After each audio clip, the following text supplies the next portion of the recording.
નમસ્કાર વિદ્યાર્થી મિત્રો, શ્રી એસવી શાહ વિદ્યા વિહાર વિજ્ઞાન પ્રવાહ રસાયણ વિજ્ઞાન વિષય ધોરણ 11માં હું રજનીકાંત પરમાર વિદ્યાર્થીઓનું ફરી સ્વાગત કરું છું. આપણે આજે ચેપ્ટર 2 એટલે કે એકમ 2 પરમાણુનું બંધારણ એકમમાં પહેલા લેક્ચરમાં મળી રહ્યા છીએ.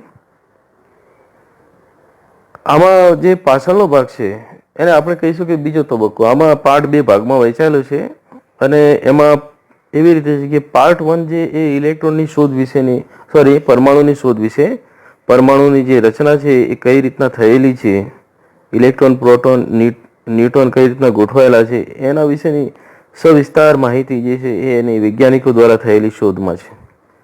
બીજો તબક્કો જે શોધ થયા પછી તો પરમાણુમાં ઇલેક્ટ્રોનની જે ગોઠવણી છે, ઇલેક્ટ્રોનની જે ગતિ છે, ઇલેક્ટ્રોનની ગોઠવણી છે એના વિશેની માહિતી સવિસ્તાર આપેલી છે અને એ અનુસાર પરમાણુમાં ઇલેક્ટ્રોન રચના શું હોય છે એની માહિતી આપણે જોવાની છે. ઓકે, તો આપણે જે બીજો તબક્કો છે પાઠનો, જે પાઠના પાછળના ભાગમાં આપેલો છે, આટલા તબક્કાઓ આપણે ભણવાના છે. ક્વોન્ટમાંક, કક્ષક અને તેના આકાર અને ઇલેક્ટ્રોન રચના.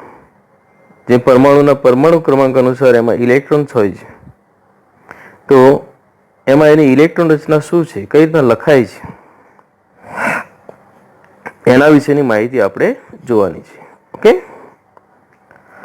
આ મુદ્દાઓમાંથી આ લેક્ચરમાં આપણે આજે પરમાણુ વિશેની થોડીક માહિતી આપીશ. કારણ કે પરમાણુ શું છે એ આપણને થોડોક તો ખ્યાલ અગાઉના 10મા ધોરણમાં કે 9મા ધોરણમાં આપણને ખબર છે. કારણ કે આપણે કાર્બનિક સંયોજકો અને અકાર્બનિક સંયોજક સાયન્સમાં ભણીએ છીએ, તો એના પરમાણુ વિશેની માહિતી ત્યાં તો આપણે શીખી ગયા. ઇલેક્ટ્રોન, પ્રોટોન, ન્યુટ્રોન આ બધું તો આપણે પહેલા પણ શીખી ગયા છીએ. ઓકે, અને બીજું ક્વોન્ટમ અંક વિશે પણ ભણીશું. તો મિત્રો, પહેલા આ પાઠમાં જે પરમાણુનું બંધારણ છે એ 2 ભાગમાં વહેંચાયેલું છે. તો એ 2 ભાગ કયા છે? તો એ 2 ભાગની વાત કરીએ તો પરમાણુની શોધ દેખો, એમાં શરૂઆતના પાઠમાં આપણે જે વૈજ્ઞાનિકોએ નિયમોનો ઉપયોગ કરેલો છે પરમાણુની શોધ માટે, ન્યુટ્રોન, પ્રોટોન, ઇલેક્ટ્રોનની જે શોધ માટે, એના સંદર્ભમાં એ ચિરસમ્મત યંત્રશાસ્ત્રનો ઉપયોગ કરેલો છે. ઓકે, અને પાછળ જે વૈજ્ઞાનિકોએ જે શોધ થઈ એના પહેલાના વૈજ્ઞાનિકોએ પરમાણુની શોધમાં ક્વોન્ટમ યાંત્રિકીનો ઉપયોગ કરેલો છે. તો આ પાર્ટ 1માં પરમાણુની જે શોધ સંશોધન છે એનું બંધારણ શોધવા માટે જે વૈજ્ઞાનિકોએ પ્રયોગ કરેલો છે, સંશોધન કરેલા છે, એમાં 2 ભાગ પડી જાય છે. એક તો ચિરસમ્મત ક્લાસિકલ મિકેનિક્સ છે અને બીજું છે ક્વોન્ટમ મિકેનિક્સ. ઓકે, ક્વોન્ટમ એટલે એક ઉર્જા કહેવાય છે એને, ઉર્જા, વધારે ઉર્જા, ઓછી ઉર્જા, ક્વોન્ટમ કૂદકો કેને કહેવાય છે? તો પરમાણુમાં ઇલેક્ટ્રોન્સ જ્યારે શક્તિ મેળવે છે ત્યારે એ ઉપરની કક્ષામાં જાય છે ત્યારે એને આપણે ઉત્તેજિત અવસ્થા કહીએ છીએ. નીચેની ઉર્જાનું અવશોષણ કરે છે, ઉત્સર્જિત કરે છે, ત્યારે એ નીચે આવી જાય છે. અને અવશોષણ અને ઉત્સર્જનમાં શું કરે છે? એ ઊંચી નીચે થાય છે. એને ક્વોન્ટમ કૂદકો કહીએ છીએ, આપણે ક્વોન્ટમ જમ્પ કહીએ છીએ. તો ક્વોન્ટમ એટલે શું છે? તો ઉર્જાના આધારે ગતિ છે, એમ કણની ગતિ છે. ઓકે,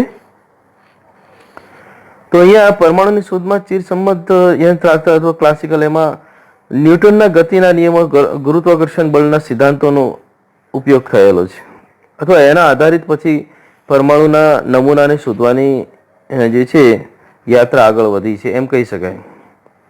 ઓકે, એટલે ન્યૂટનના ગુરુત્વાકર્ષણ બળ ઉપર આધારિત સ્થૂળ પદાર્થો માટે જ લાગુ પડી શકાય એવું અહીં કહેવા માંગે છે કે સ્થૂળ પદાર્થો માટે જ લાગુ પાડી શકાય છે ન્યૂટનના ગતિના સિદ્ધાંતો ઉપર હોય તો. અને આ બાજુ જે છે એ ન્યૂટનના ગતિના નિયમોથી અલગ છે, કારણ કે અહીંયા જે છે કુલોમ્બિક બળો લાગુ પડે છે. કણના નિયમો, હલકા કણો જે છે એના પર લાગુ પાડી, બીજા મુદ્દામાં દેખો હલકા કણો પર લાગુ પાડી શકાય છે.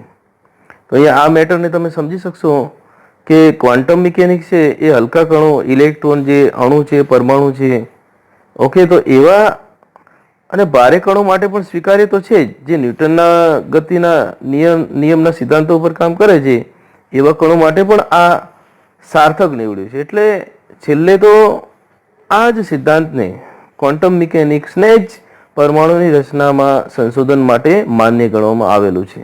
આ બધી શોધો તો કામ લાગી જ છે, પરંતુ પછી હલકા કણો પર પણ શોધ સંશોધન થયેલું છે, એ પણ માન્ય રાખ્યું છે. ખાસ કરીને સૂર્યમંડળ ના ગ્રહો છે એનું સૂર્ય પ્રત્યેનું જે બુધ, શુક્ર, પૃથ્વી, મંગળ, ગુરુ, શનિ, Uranus, Neptune and out of the solar system Pluto, આ બધાનું જે આકર્ષણ સૂર્ય પ્રત્યે છે તો એ ગુરુત્વાકર્ષણ બળ ઉપર, અને સૂર્ય અને અન્ય ગ્રહો સ્થૂળ પદાર્થો કહેવાય, ભારે કહેવાય છે, અને એમાં ગુરુત્વાકર્ષણ બળના નિયમો કામ કરે છે. જ્યારે અહીંયા હલકા કણો પર એ કામ નથી કરતું ત્યારે ક્વોન્ટમ યાંત્રિકી એના આધાર ઉપર કામ કરે છે. ઓકે, ક્વોન્ટમ યાંત્રિકી છે એનો એક મહત્વનો મુદ્દો છે કે એ પ્રકાશના વિકિરણ ઉપર અભ્યાસ કરી અને એમાં રહેલા બે સ્વભાવ એટલે કે દ્વૈતવાદને સ્વીકાર્યો છે. કયો? તો કે જે પ્રકાશનું વિકિરણ છે જેને વિદ્યુત ચુંબકીય વિકિરણ છે એના પર સંશોધન કર્યું, એમાં રહેલા જે પરમાણુ છે એનું સંશોધન થયું, અને એમાં સંશોધનથી સાબિત થયું વૈજ્ઞાનિકોએ કે કણ અને તરંગ એટલે કે કણ પ્રકારના સ્વભાવ ધરાવે છે, પાર્ટિકલ, અને તરંગ એટલે વેવ પ્રકારના સ્વભાવ ધરાવે છે. એટલે કે તરંગ માટેના સિદ્ધાંતો પણ લાગુ પડશે અને કણ માટેના સિદ્ધાંતો પણ લાગુ પડે છે. તો વિદ્યુત ચુંબકીય વિકિરણ જે પ્રકાશનું કિરણ એ આ પ્રકારની દ્વૈત પ્રકૃતિ ધરાવતી હોય છે. એનો સ્વીકાર કરી અને પછી બંનેને જે સિદ્ધાંતો બંનેને સાથે રાખીને પછી જે પરમાણુ માટેની શોધ થઈ એ સાર્થક નીવડી છે. અને એમાં કયા કયા વૈજ્ઞાનિકો સંકળાયેલા છે? તો આમાં જે ચિરસંમત યંત્રશાસ્ત્ર જે શરૂઆતમાં એમાં જે થોમ્સન, રુથરફોર્ડ, આ બધા વૈજ્ઞાનિકો છે. રુથરફોર્ડે સોનાના વરખ ઉપર પ્રયોગ કરેલો છે. જે થોમ્સનનો પ્લમ પોડિંગ આપણે જાણીએ છીએ. ઓકે, એ તમે આગળ ભણી ગયા છો. એ બે વૈજ્ઞાનિકોનું આપણે કહીએ કે સ્થૂળ પદાર્થ ઉપર કામ કરેલું છે. એમ રુથરફોર્ડે પણ સોનાના વરખ ઉપર કામ કરેલું છે. ઓકે, એને સ્થૂળ પદાર્થો પર જે લાગુ પડી શકાય એ સિદ્ધાંતોનો, ન્યૂટનના ગુરુત્વાકર્ષણ બળના સિદ્ધાંતોનો ઉપયોગ કરી અને નિયમને તારવવાનો પ્રયત્ન કર્યો છે અથવા પરમાણુને શોધવાનો પ્રયત્ન કર્યો છે. જ્યારે આ વૈજ્ઞાનિકો છે નીલ બોહરનો પરમાણુનું, હાઇડ્રોજન પરમાણુનું મોનું, મેક્સ પ્લાન્ક છે એનું E બરાબર hમી સૂત્ર છે. ઓકે, ફોટોનની શક્તિ માટેનું સૂત્ર, ડી બ્રોગલી એનું દ્રવ્ય તરંગ સમીકરણ છે. ઓકે, લેમડા બરાબર h/mb. હાઇઝનબર્ગ છે, હાઇઝનબર્ગ જે છે એ લેમડા ચલે છે 1/p વેગમાન છે એ સૂત્ર આપ્યું છે. અને ઇર્વિન શ્રોડિંજર જે સાય અંગે તરંગ વિધેય તરીકે શ્રોડિંજરનો સાય ત્રિશુળ આકારનો જે સંકેત છે એ દર્શાવતું સમીકરણ આપ્યું. અને ખરેખર એ છેલ્લે જે સમીકરણ મળ્યું એના વડે પરમાણુ કક્ષકોની ખરેખર માહિતી સચોટ રીતે અથવા તો પરમાણુ કક્ષકોમાં ઇલેક્ટ્રોન હોવાની સંભાવના વધારેમાં વધારે દર્શાવી શકાય છે. કારણ કે કેન્દ્રમાં તો પ્રોટોન અને ન્યુટ્રોન રુથરફોર્ડે માહિતી આપી દીધી છે સોનાના વરખના પ્રયોગના આધારે.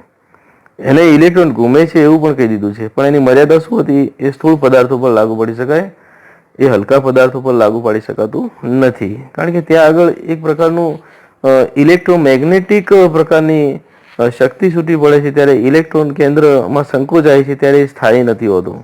એટલે ઇલેક્ટ્રોનનું સ્થાયીપણું રુથરફોર્ડ સમજાવી શક્યો નહીં, જે આગળ જતા નીલ બોહરે સમજાવ્યું. અને પછી Erwin, Max Planck, de Broglie, Heisenberg અને છેલ્લે શ્રોડિંજરે સરસ રીતે તરંગ વિધેયના અનુસંધાનમાં પરમાણુની રચનામાં પરમાણુ કક્ષકોમાં ઇલેક્ટ્રોન ગોઠવાય છે એની માહિતી આપેલી છે, અથવા તો હોવાની સંભાવના છે એવી માહિતી આપેલી છે. ઓકે, તો આ એક પરમાણુની શોધમાં બે આખા વાદ પડેલા છે, જે ચિરસંમત યંત્રશાસ્ત્ર ઉપર સંશોધન કરવાવાળા વૈજ્ઞાનિકો છે, અને બીજું છે ક્વોન્ટમ મિકેનિક્સ. ઓકે, અહીંયા બીજો જે પાર્ટ પડે છે, બીજો તબક્કો, તો પરમાણુની શોધ થયા પછી એની અંદર જે કક્ષા શું છે, કક્ષકો શું છે, ઇલેક્ટ્રોન કઈ રીતના ગોઠવાય છે, ઇલેક્ટ્રોન ક્યાં ગોઠવાય છે, તો આ બધી માહિતી આપણે આજે ભણવાની છે. આ બીજો ભાગ છે. પહેલો ભાગ તો તમે ભણતા જશો, આ બીજા ભાગ વિશેની આટલી માહિતી આપણે જોવાની છે. તો આખા પાઠમાં આપણે શું ભણવાનું છે એની થોડીક અહીંયા ઝલક તમને આપી દીધી કે કઈ રીતના આ પાઠ વહેંચાયેલો છે. ઓકે, તો મિત્રો અહીંયા પરમાણુ વિશેની થોડીક માહિતી જોઈ લઈએ કે પરમાણુનું મોડેલ કેવું હોય છે. તો પરમાણુનું મોડેલ માત્ર આપણે એનું મોડેલ જોઈએ તો પરમાણુમાં આ રીતના રચના થયેલી હોય છે. એના અંદર કેન્દ્ર, અહીંયા કેન્દ્ર છે પરમાણુનું, અને આ જે રાઉન્ડ દર્શાયેલા છે બધા અલગ અલગ એ તેની કક્ષાઓ છે. અહીંયા આ કેન્દ્ર જે છે, કેન્દ્રમાં પ્રોટોન અને ન્યુટ્રોનથી બનેલું હોય છે, અને દળ અહીંયા આના આભારી હોય છે, પ્રોટોન અને ન્યુટ્રોન. ઇલેક્ટ્રોન આ જે રાઉન્ડ દર્શાય છે વર્તુળાકાર માર્ગ કહેવાય એને, જ્યાં આગળ ઇલેક્ટ્રોન ફરે છે અહીંયા ઇલેક્ટ્રોન માટે અલગ અલગ માર્ગ શા માટે દર્શાવે છે કે એક જ માર્ગમાં, એક જ વર્તુળાકાર માર્ગમાં કેમ નહીં? તો મિત્રો, નીલ બોહરે જે સૂત્રો આપ્યા છે એમાં ઇલેક્ટ્રોનના અલગ અલગ ઉર્જા સ્તરો દર્શાવે છે કે એટલે ઇલેક્ટ્રોન પોતાની શક્તિ અનુસાર અલગ અલગ કક્ષાઓમાં રહેલો છે, એની ગોઠવણી અલગ અલગ કક્ષાઓમાં થયેલી છે. અને એ કક્ષાઓ, આ રાઉન્ડ છે એને આપણે 4 કક્ષાઓ અહીંયા દર્શાવી છે કે કક્ષા કે, કક્ષા એલ, કક્ષા એમ અને કક્ષા એન. આને કોષ પણ કહેવાય છે. આપણે કક્ષાને શું કહીશું? કોષ પણ કહીશું. કે જ્યાં આગળ ઇલેક્ટ્રોન વર્તુળાકાર માર્ગમાં એની સ્થાયી શક્તિ સાથે ઘૂમતો હોય છે, જ્યાં સુધી એની શક્તિ બદલાતી નથી, ઉર્જા બદલાતી નથી, ત્યાં સુધી એનું ઉર્જા સ્તર પણ બદલાતું નથી. એટલે કક્ષાને કોષ પણ કહેવાય, કક્ષાને શક્તિ સપાટી પણ કહેવાય, કક્ષાને ઉર્જા સ્તર પણ કહેવાય. કેટલા બધા નામ થયા મિત્રો?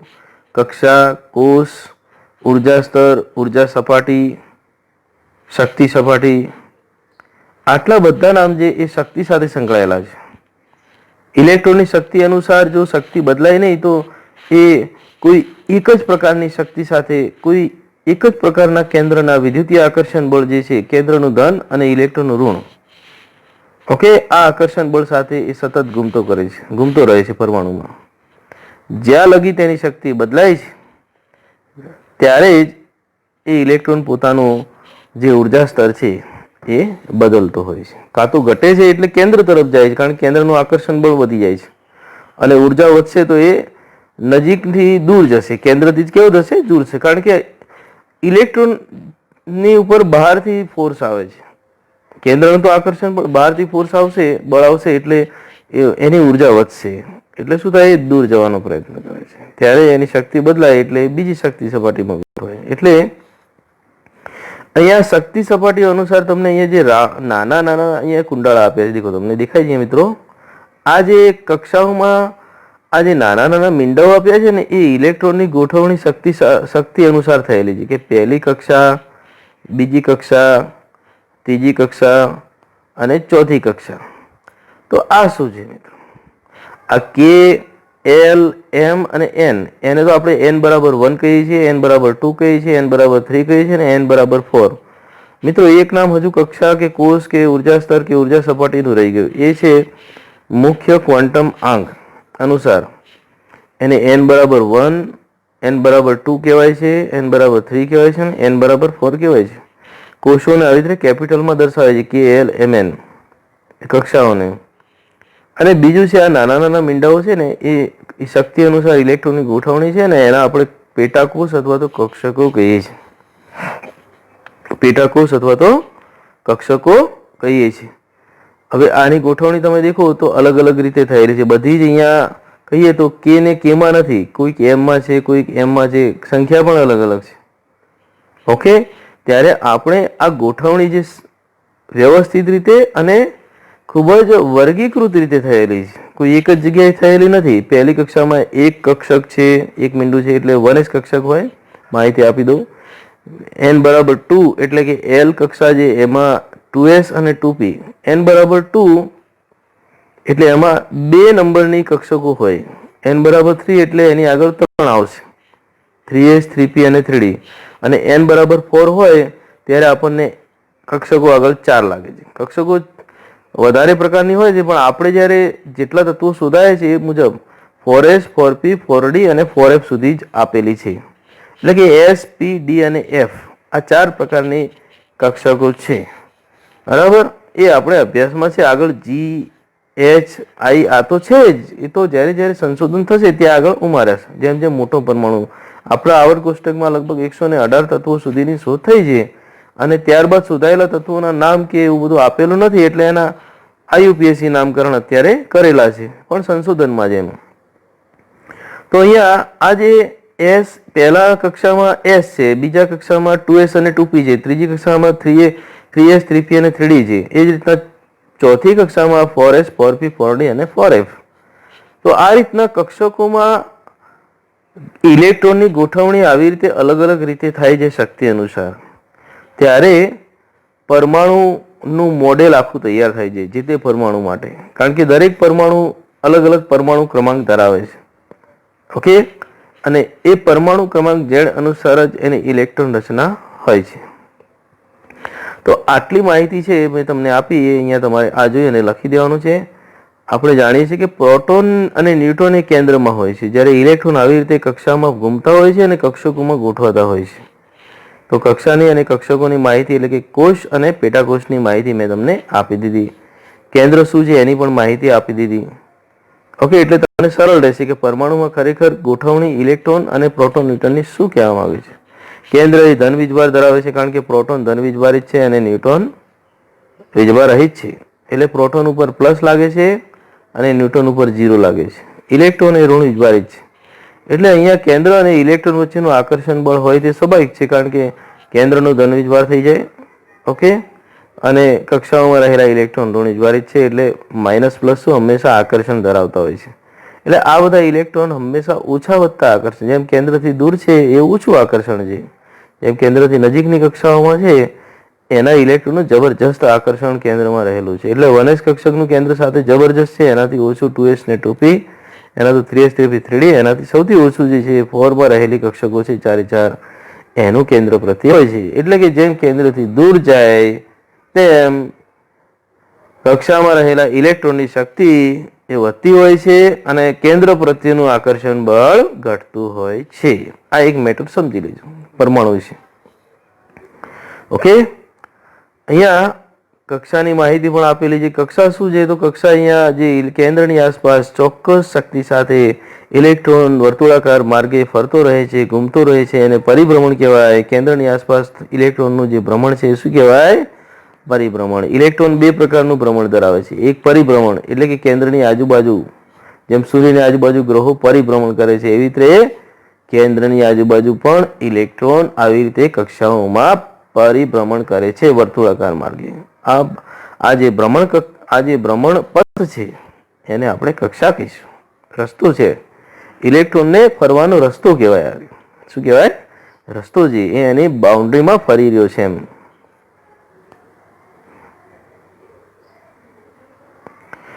અને બીજું કક્ષકો, તો એસ પી ડી અને એફ અહીંયા જે આપેલું છે, એસ પી ડી અને એફ એ કક્ષકો તરીકે ઓળખીશું આપણે. તો કક્ષકો છે ખરેખર તો એ ઇલેક્ટ્રોનનું જીપીએસ લોકેશન કહેવાય. આપણે જીપીએસ લોકેશન કોને કહીએ છીએ? તો કે એ જીપીએસ લોકેશનમાં માણસને આપણે એ સ્થાન ઉપર ટ્રેક કરી શકાય છે. એવી રીતે ઇલેક્ટ્રોનને જો ટ્રેકિંગ કરવો હોય, ઇલેક્ટ્રોનને જો શોધવો હોય તો એની કક્ષક આપણે નક્કી કરવી પડે. જો કક્ષક નક્કી થઈ જાય તો ઇલેક્ટ્રોનની શક્તિ નક્કી થઈ જાય, કેન્દ્રથી એ કેટલે દૂર છે એ નક્કી થઈ જાય, અને એ કઈ કક્ષકમાં છે એનું એડ્રેસ નક્કી થઈ જાય છે. ચોક્કસ લોકેશન આપણને પ્રાપ્ત થઈ જાય છે. તો ઇન શોર્ટ પરમાણુ કક્ષક એ ઇલેક્ટ્રોનનું એક પ્રકારનું જીપીએસ લોકેશન અથવા તો એનું ઘર કહી શકાય, કે જ્યાં આગળ ઇલેક્ટ્રોન ખરેખર એનું સ્થાન છે એ રહી રહ્યો છે ત્યાં આગળ શક્તિ અનુસાર. કારણ કે દરેક ઇલેક્ટ્રોન અલગ અલગ રીતે કક્ષાઓમાં ગોઠવાય છે. પરમાણુ ક્રમાંક જેમ જેમ વધે એમ એની ગોઠવણીમાં એની કક્ષાઓ અને કક્ષકોમાં ગોઠવણી બદલાતી જાય છે. ઓકે, તો અહીંયા સહેજ માહિતી આપણે કક્ષા અને કક્ષકોને જોઈ, પરંતુ આપણે એનો અહીંયા આવર્ત કોષ્ટક અનુસાર જોઈએ તો કેટલીક માહિતી આપણે જે પ્રોટોન, ઇલેક્ટ્રોન અને ન્યુટ્રોનની જોવાની છે, એના પછી આપણે કક્ષા અને કક્ષક ઉપર સવિસ્તારનો ડિફરન્સ જોઈશું. ઓકે, તો અહીંયા આવર્ત કોષ્ટક જે છે એમાં આ જે નંબર્સ આપેલા છે બધા 1, અહીંયા 2 છે, હાઇડ્રોજન છે, અહીંયા હિલિયમ 2 છે, 3 છે, લિથિયમ છે, બેરિલિયમ છે, આ અનુસાર boron, carbon, nitrogen, oxygen, fluorine, neon, બરાબર, સ્કેટી, વેક્રોમિયા, કોનિકોજી, 21 થી 30 પરમાણુ ક્રમાંક છે સોલ્ટમાં, scandium, titanium, vanadium, chromium, manganese, એફી, cobalt, nickel, copper, zinc, gallium. તો આ બધા જે છે એને નંબર આપેલા છે, અને આધુનિક આવર્ત કોષ્ટકમાં એ પરમાણુ ક્રમાંક કહેવાય છે. શું કહેવાય છે? પરમાણુ ક્રમાંક. તો આ જે તત્વો છે બધા, અને એને તટસ્થ રીતે દર્શાવવાની રીત છે કે ચોક્કસ રીતે દર્શાવવામાં આવે છે. એક સિમ્બોલ, એની સંજ્ઞા છે. આ દરેક તત્વોના પરમાણુને દર્શાવવાની સંજ્ઞા છે. આ તત્વોમાંથી જ્યારે ઇલેક્ટ્રોન ગુમાવાય છે ત્યારે ધનાયન બને છે, ઇલેક્ટ્રોન મેળવે છે ત્યારે ઋણાયન બને છે. ધ્યાનમાં રાખો, ઇલેક્ટ્રોન ગુમાવાય છે ત્યારે ધનાયન બને છે. જેટલા ઇલેક્ટ્રોન ગુમાવાય એટલી એની સંયોજકતા ધન બને છે. જેટલા ઇલેક્ટ્રોન મેળવે છે એટલે એની સંયોજકતા ઋણ બનતી હોય છે. ત્યારે એ સ્પીસીજ કહેવાય, એ તત્વો માટે એ સ્પીસીજ કહેવાય. અને એના માટે એને દર્શાવવા માટે એક સંજ્ઞા હોય છે ચોક્કસ. તો એના વિશેનો પણ અભ્યાસ આપણે કરવો જોઈએ. તો અહીંયા એના વિશેની માહિતી જોઈએ તો અહીંયા સંજ્ઞા આવી રીતે દર્શાવવામાં આવે છે. દેખો મિત્રો, કઈ રીતના દર્શાવવામાં આવે છે? આવી રીતે. એક્સ એ તત્વ તરીકે કોઈ પણ આપણે 118 જે તત્વો છે એમાંથી કોઈ પણ તત્વ. ઝેડ અહીંયા જમણી બાજુ નીચે, સોરી ડાબી બાજુ નીચે લખેલું છે. ઝેડ એ પરમાણુ ક્રમાંક છે અને ઉપર જે છે એ એટલે પરમાણુ દળાંક, એટલે કે પરમાણુ દળ છે. તો આ રીતના અહીંયા એક્સ તત્વનું સિમ્બોલ, દાખલા તરીકે કાર્બન હોય તો C લખાય, ઓક્સિજન હોય તો O લખાય, નીચે એનો પરમાણુ ક્રમાંક લખાય, દાખલા તરીકે કાર્બન હોય તો 6 લખાય, ઉપર એનું પરમાણુ દળ લખાય એટલે કે 6 દુ 12 લખાય. તો આ રીતના કાર્બન માટે તો આપણે જોયું, પણ એ ખરેખર આવી રીતે દર્શાવવામાં આવે છે એને આપણે ખબર હોવી જોઈએ. ઓકે, અહીંયા જે છે એક્સ શું કહેવાય, ઝેડ શું કહેવાય, એ શું કહેવાય એની માહિતી પણ આપેલી છે. પરમાણુ દળને આપણે વ્યાખ્યાયિત કરવું હોય તો ખરેખર શું છે, પરમાણુ દળ શું છે ગણતરી કરવી હોય તો પરમાણુ દળ એ કેન્દ્રમાં રહેલા પ્રોટોન અને ન્યુટ્રોનનો સરવાળો છે. કેન્દ્રમાં જે દળ છે એ શું છે? પરમાણુ દળ છે. પણ એને આભારી કેન્દ્રમાં પ્રોટોન અને ન્યુટ્રોન જ છે, એ બંનેનો સરવાળો કરીએ એટલે શું મળે? એ બંનેની સંખ્યાનો સરવાળો એ શું છે? પરમાણુ દળાંક કહેવાય. અને એને આપણે સૂત્ર તરીકે લખીએ તો is equal to proton plus ન્યુટ્રોનની સંખ્યા અથવા તો ઝેડ કહેવાય. હવે પ્રોટોનની સંખ્યા શું કહેવાય? ખરેખર તો ઝેડ કહેવાય, કારણ કે પ્રોટોન અથવા તો પરમાણુ ક્રમાંક એ ક્યારે બદલાતો નથી. એમ પરમાણુમાં એ ફિક્સ જ રહે છે. બદલાવ ખાલી ઇલેક્ટ્રોનમાં જ આવે છે. ઇલેક્ટ્રોનમાં વધઘટ થયા કરે, કારણ ઇલેક્ટ્રોનની શક્તિ સ્થાયી નથી. ઇલેક્ટ્રોન એ બહુ ચલિત છે. ઇલેક્ટ્રોન એ બહુ ચલિત હોય છે.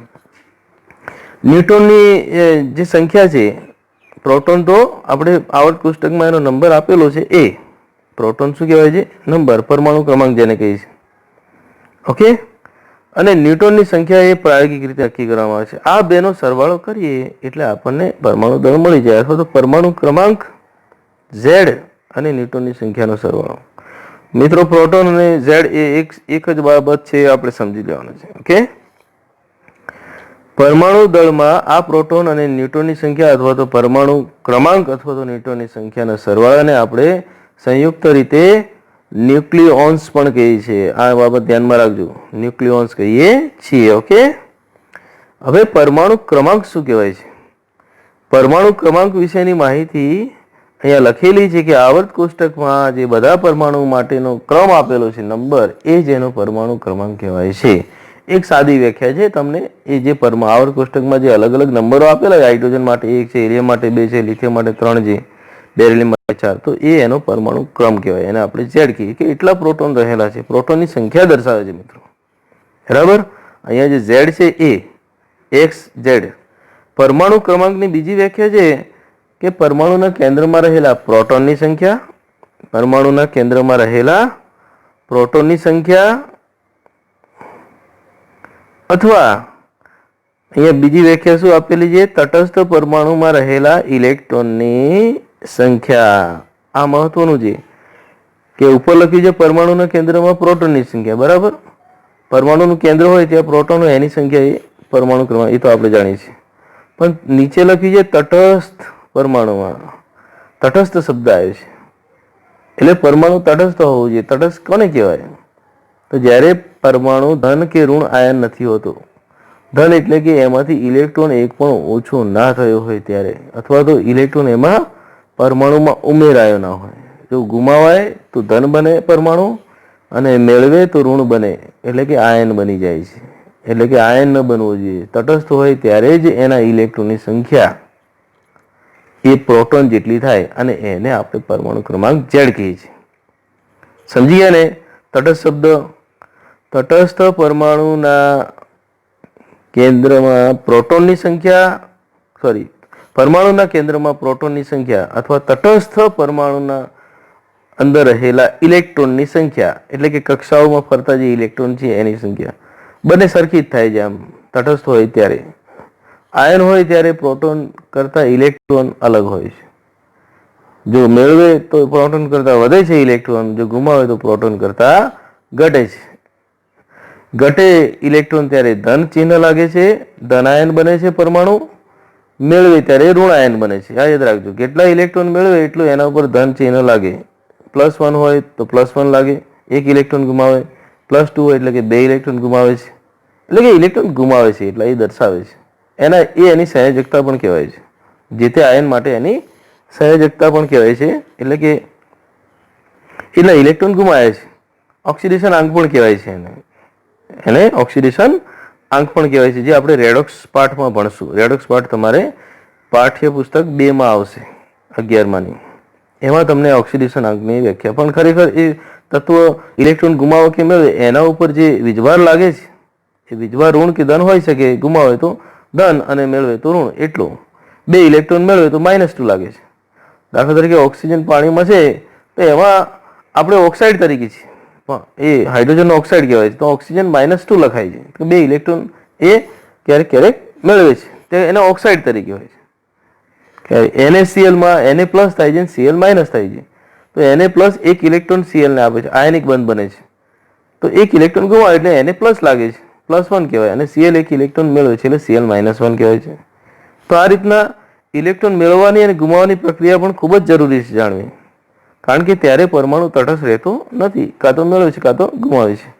ત્યારે એમાં ઇલેક્ટ્રોનની સંખ્યા પ્રોટોન કરતાં અલગ હોય, એટલે પરમાણુ ક્રમાંકમાં એની વ્યાખ્યા એ રીતના ના કરી શકાય. તટસ્થ પરમાણુ લેવો જરૂરી હોય છે. ઓકે, તો આ પરમાણુ કઈ રીતના દર્શાવવામાં આવે છે, એમાં પ્રોટોન શું છે, ન્યુટ્રોન શું છે, પરમાણુ દળ શું છે, ઝેડ પરમાણુ ક્રમાંક અલગ અલગ રીતે કઈ રીતના પ્રોટોનની સંખ્યા, તટસ્થમાં ઇલેક્ટ્રોનની સંખ્યા, અને આવર્ત કોષ્ટકમાં જે પરમાણુનો નંબર છે એ ઝેડ તરીકે પરમાણુ ક્રમાંક તરીકે ઓળખવામાં આવે છે. ઓકે, અહીંયા મિત્રો આપણે ઇલેક્ટ્રોન રચના પણ ભણવાની છે. હવે ઇલેક્ટ્રોન રચના કઈ રીતના લખાય છે ને એ છેલ્લે હું ભણાવીશ. નિયમો આખા ભણવા પડશે. આઉબાઉ, પાઉલી અને હુન્ડ, આ ત્રણેયના નિયમો જાણશું ત્યારે આપણને આ કક્ષકો કઈ રીતના લખવામાં આવે છે. દેખો તમે અહીંયા 1 થી તો 18 નંબરના તત્વો સુધીની hydrogen, helium, lithium, beryllium, boron, carbon, nitrogen, oxygen, fluorine, neon, sodium, magnesium, aluminium, silicon, phosphorus, sulphur, chlorine અને 18મું છે આર્ગોન. આવર્ત કોષ્ટકના નંબર જ્યારે આ બધા આવર્ત કોષ્ટકમાં આપેલા એના પરમાણુ ક્રમાંકના નંબર છે, એટોમિક નંબર કહેવાય છે. અને એ જેટલા છે એ પ્રમાણે એના અંદર ઇલેક્ટ્રોન છે. જુઓ, આ ઇલેક્ટ્રોન છે. આ ઇલેક્ટ્રોનની રચના એટલે શું? ઇલેક્ટ્રોનની ગોઠવણી. પણ મેં તમને કીધું કક્ષકોમાં આ કક્ષકો છે 1s 2s. આ 1s પહેલામાં આપી છે, એમાં 1 ઇલેક્ટ્રોન, 1s માં 2 ઇલેક્ટ્રોન પછી ભરાઈ ગઈ કહેવાય.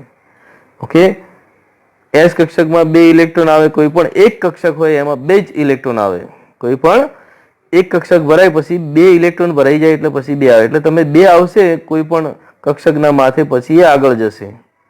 દેખો 1s 2s 2p બોરોન માટે, પછી 6 number carbon 1s 2s2 1s2 2s2 2p3, sorry 1s2 2s2 2p2. Nitrogen માટે 1s2 2s2 2p3 આવશે. એ રીતના એક એક ઇલેક્ટ્રોન વધતા જશે, એમ પછી p પણ ભરાશે.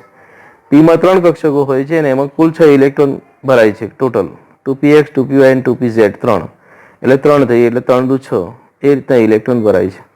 એ ભરાઈ જાય પછી આગળ આવશે 3 નંબર, એટલે ત્રીજા નંબરની કક્ષામાં રહેલી 3s 3p, પછી 4s આવશે, પછી 3d આવશે. એ 4s પહેલા કેમ આવે છે એ પણ હું તમને સમજાવીશ. પણ આ જે છે 1 થી 18 નંબરના તત્વો જે છે એની ઇલેક્ટ્રોન રચના તમારે આ કઈ રીતના લખાય છે, આ 1s 2s શું છે, 2p શું છે, આ રીતના કેમ સ્ટેપ બાય સ્ટેપ લખાય છે, એને ઇલેક્ટ્રોન રચના કહે છે ને એ પણ આપણે શીખવાની રહેશે. ઓકે, તો આ થઈ પરમાણુમાં પ્રોટોન, ન્યુટ્રોન, ઇલેક્ટ્રોન, પરમાણુ દળ અને ઇલેક્ટ્રોનની રચના વિશેની થોડીક માહિતી. હવે આપણે સંયોજકતા ઇલેક્ટ્રોન શું કહેવાય એની પણ થોડીક માહિતી મેળવશું. એ જાણવું જરૂરી છે. તત્વોમાં ઇલેક્ટ્રોનની રચનામાં સૌથી ઊંચામાં ઊંચો ક્વોન્ટમ આંક ધરાવતા કોષોમાં રહેલા ઇલેક્ટ્રોન્સ. હવે મુખ્ય ક્વોન્ટમ આંક શું છે અહીંયા? તો મુખ્ય ક્વોન્ટમ આંક આપણે જે કક્ષા દર્શાવી હતી, n બરાબર 1 k કહેવાય, n બરાબર 2 l કહેવાય, n બરાબર 3. તો આ જે નંબર આપેલો છે n બરાબર 1 2 3 4, એ મુખ્ય ક્વોન્ટમ આંક છે. એને આપણે કક્ષા જ કહીએ છીએ. ઓકે, એ શક્તિ સ્તર માટેનો નંબર છે. કેમ? એ મુખ્ય શક્તિ ધરાવતી કક્ષકો કઈ કઈ છે કે n બરાબર 1 એટલે પહેલી કક્ષા, n બરાબર 2 એટલે બીજી કક્ષા અથવા તો બીજો કોષ, n બરાબર 3 એટલે કે ત્રીજી એટલે કે m કહેવાય, n બરાબર 4 એટલે કે n કહેવાય. તો આ પ્રકારે જે મુખ્ય ક્વોન્ટમાંક જે છે એ ઇલેક્ટ્રોનની રચનામાં પણ આગળ આવે છે. અહીંયા જે ઇલેક્ટ્રોનની રચનાઓ દર્શાવેલી છે એમાં જે 1s 2s માં આગળ 1 ને 2 લાગેલા છે એ શું છે તો n છે કે પહેલી કક્ષા ભરાઈ જાય એટલે 1 પછી 2 n બરાબર 2 આવે છે, પછી n બરાબર 3 આવે છે. આ રીતના પહેલી બીજી ત્રીજીમાં જેમ જેમ પરમાણુ ક્રમાંક વધે તેમ ઇલેક્ટ્રોનની સંખ્યા પણ સાથે સાથે વધે તટસ્થમાં, તેમ તેમ એની નવી કક્ષકો દાખલ થાય છે. એ રીતના સૌથી છેલ્લામાં છેલ્લી આ જે કક્ષકો હોય, હવે જેમાં એક જ કક્ષક હોય ને એ જ એની છેલ્લી કક્ષક કહેવાય. તો હાઇડ્રોજન માટે 1s કહેવાય, પછી હિલિયમ માટે 2 કહેવાય. હવે આમાં લિથિયમ માટે જુઓ 3 નંબર, તો 1s2 2s1, આ 2s1 જે છે એ છેલ્લામાં છેલ્લી કહેવાય લિથિયમ માટે. તો એ એની સંયોજકતા કક્ષક. સંયોજકતા ઇલેક્ટ્રોન શું કહેવાય તો અહીંયા એની વ્યાખ્યા તો આપી કે છેલ્લામાં છેલ્લો અથવા તો ઊંચામાં ઊંચો મુખ્ય ક્વોન્ટમાંક અહીંયા છે એ લિથિયમમાં 2 છે, 1 પછી 2 એ ઊંચામાં ઊંચો, અને એમાં છેલ્લી કક્ષક જે છે છેલ્લી કક્ષકો આવી તો 2s1, અને એને સંયોજકતા ઇલેક્ટ્રોન કહેવાય. સંયોજકતા એટલે મિત્રો સંયોજાવું, જે ઇલેક્ટ્રોન બીજા પરમાણુ સાથે સંયોજાવા માટે એની પણ જે ઊંચામાં ઊંચા મુખ્ય ક્વોન્ટમાંક ધરાવતી કક્ષકમાં રહેલો ઇલેક્ટ્રોન છે એની સાથે સંયોજાય છે. એટલે કાં તો ઇલેક્ટ્રોન એ ગુમાવે છે કાં તો એનો ઇલેક્ટ્રોન મેળવે છે. આ ગુમાવવા અને મેળવવાની પ્રક્રિયા કયા ઇલેક્ટ્રોનમાં થાય છે તો એ છેલ્લામાં છેલ્લો જે મુખ્ય ક્વોન્ટમાંક ઊંચામાં ઊંચો મુખ્ય ક્વોન્ટમાંકમાં રહેલી ધરાવતી જે કક્ષક છે એમાં રહેલા ઇલેક્ટ્રોન, ઊંચામાં ઊંચો મુખ્ય ક્વોન્ટમાંક ધરાવતી કક્ષક હોય એમાં રહેલા ઇલેક્ટ્રોન એ બીજા પરમાણુના ઇલેક્ટ્રોન સાથે અણુ બનાવે છે ત્યારે સંયોજાય છે. એટલે સંયોજકતા ઇલેક્ટ્રોન કહેવાય. એ જ ઇલેક્ટ્રોન સંયોજાય છે, બાકી બીજા ઇલેક્ટ્રોન સંયોજાતા નથી. ત્યારે સંયોજકતા ઇલેક્ટ્રોન્સને આપણે બાહ્યતમ કક્ષાના ઇલેક્ટ્રોન્સ પણ કહીએ છીએ. બાહ્યતમ કક્ષા એટલે જે બહાર છે, આકર્ષણમાં ઓછી છે, કેન્દ્રના આકર્ષણમાં ઓછી છે, કારણ કે એ સંયોજાય છે. અંદરની કક્ષકમાં રહેલા ઇલેક્ટ્રોન સંયોજાતા નથી કારણ કે તૃપ્ત છે, સંતૃપ્ત છે, એની ઇલેક્ટ્રોન રચના લગભગ સંપૂર્ણ રીતે ભરેલી અથવા તો નિષ્ક્રિય વાયુઓ જેવી ઇલેક્ટ્રોન રચના લગભગ જોવા મળશે. ઓકે, નિષ્ક્રિય વાયુ આપણે જાણીએ છીએ ઉમદા વાયુઓ He, Ne, Ar, Kr, Xc અને Rn, helium, neon, argon, krypton, xenon અને રેડોન. આ રીતના અહીંયા એ સિરીઝ છે ઉમદાવાની, અને એના જેટલા ઇલેક્ટ્રોન્સ હોય તો એની ઇલેક્ટ્રોન રચનાને આપણે અહીંયા નિષ્ક્રિય અથવા તો સંતૃપ્ત ઇલેક્ટ્રોન રચના કહીએ. હિલિયમ માટે 2 છે અહીંયા આપેલી છે એવી ઇલેક્ટ્રોન રચના લિથિયમમાં આવી જાય છે તો 1s2 આવી જાય છે. તો એ એટલી ઇલેક્ટ્રોન રચના અંદરની કહેવાય. લિથિયમ માટે 1s2 જે છે એ સંપૂર્ણ ભરાયેલી છે તો બાહ્યતમ કક્ષા કઈ કહેવાય તો 2s કહેવાય. ઓકે, એ રીતના બેરિલિયમમાં પણ 1s હિલિયમ જેટલી રચના આવી જાય છે 2, તો બાકીની 2s શું કહેવાશે બાહ્યતમ. ઓકે, અહીંયા બોરોન માટે વિચારીએ તો કઈ છે તો પણ એના માટે પણ n બરાબર 1 છે ને n બરાબર 2 છે. અહીંયા પણ એક જ ભરાયેલી છે, 2s અને 2p છે, બાહ્યતમ કહેવાશે. હિલિયમ પછી નિયોન જેવી રચના આવી જઈએ ડાયરેક્ટ, એટલે 10 ઇલેક્ટ્રોન ધરાવતી રચના, તો 10 ઇલેક્ટ્રોન ધરાવતી રચના સોડિયમમાં આવી જાય છે. 10 ઇલેક્ટ્રોન પછીનો એક 11મો ઇલેક્ટ્રોન આવી ગયો એમ, તો 1s2 2s2 2p6 એટલે 10 આવી ગયા ઇલેક્ટ્રોન. તો આખી રચના નિયોન જેવી છે.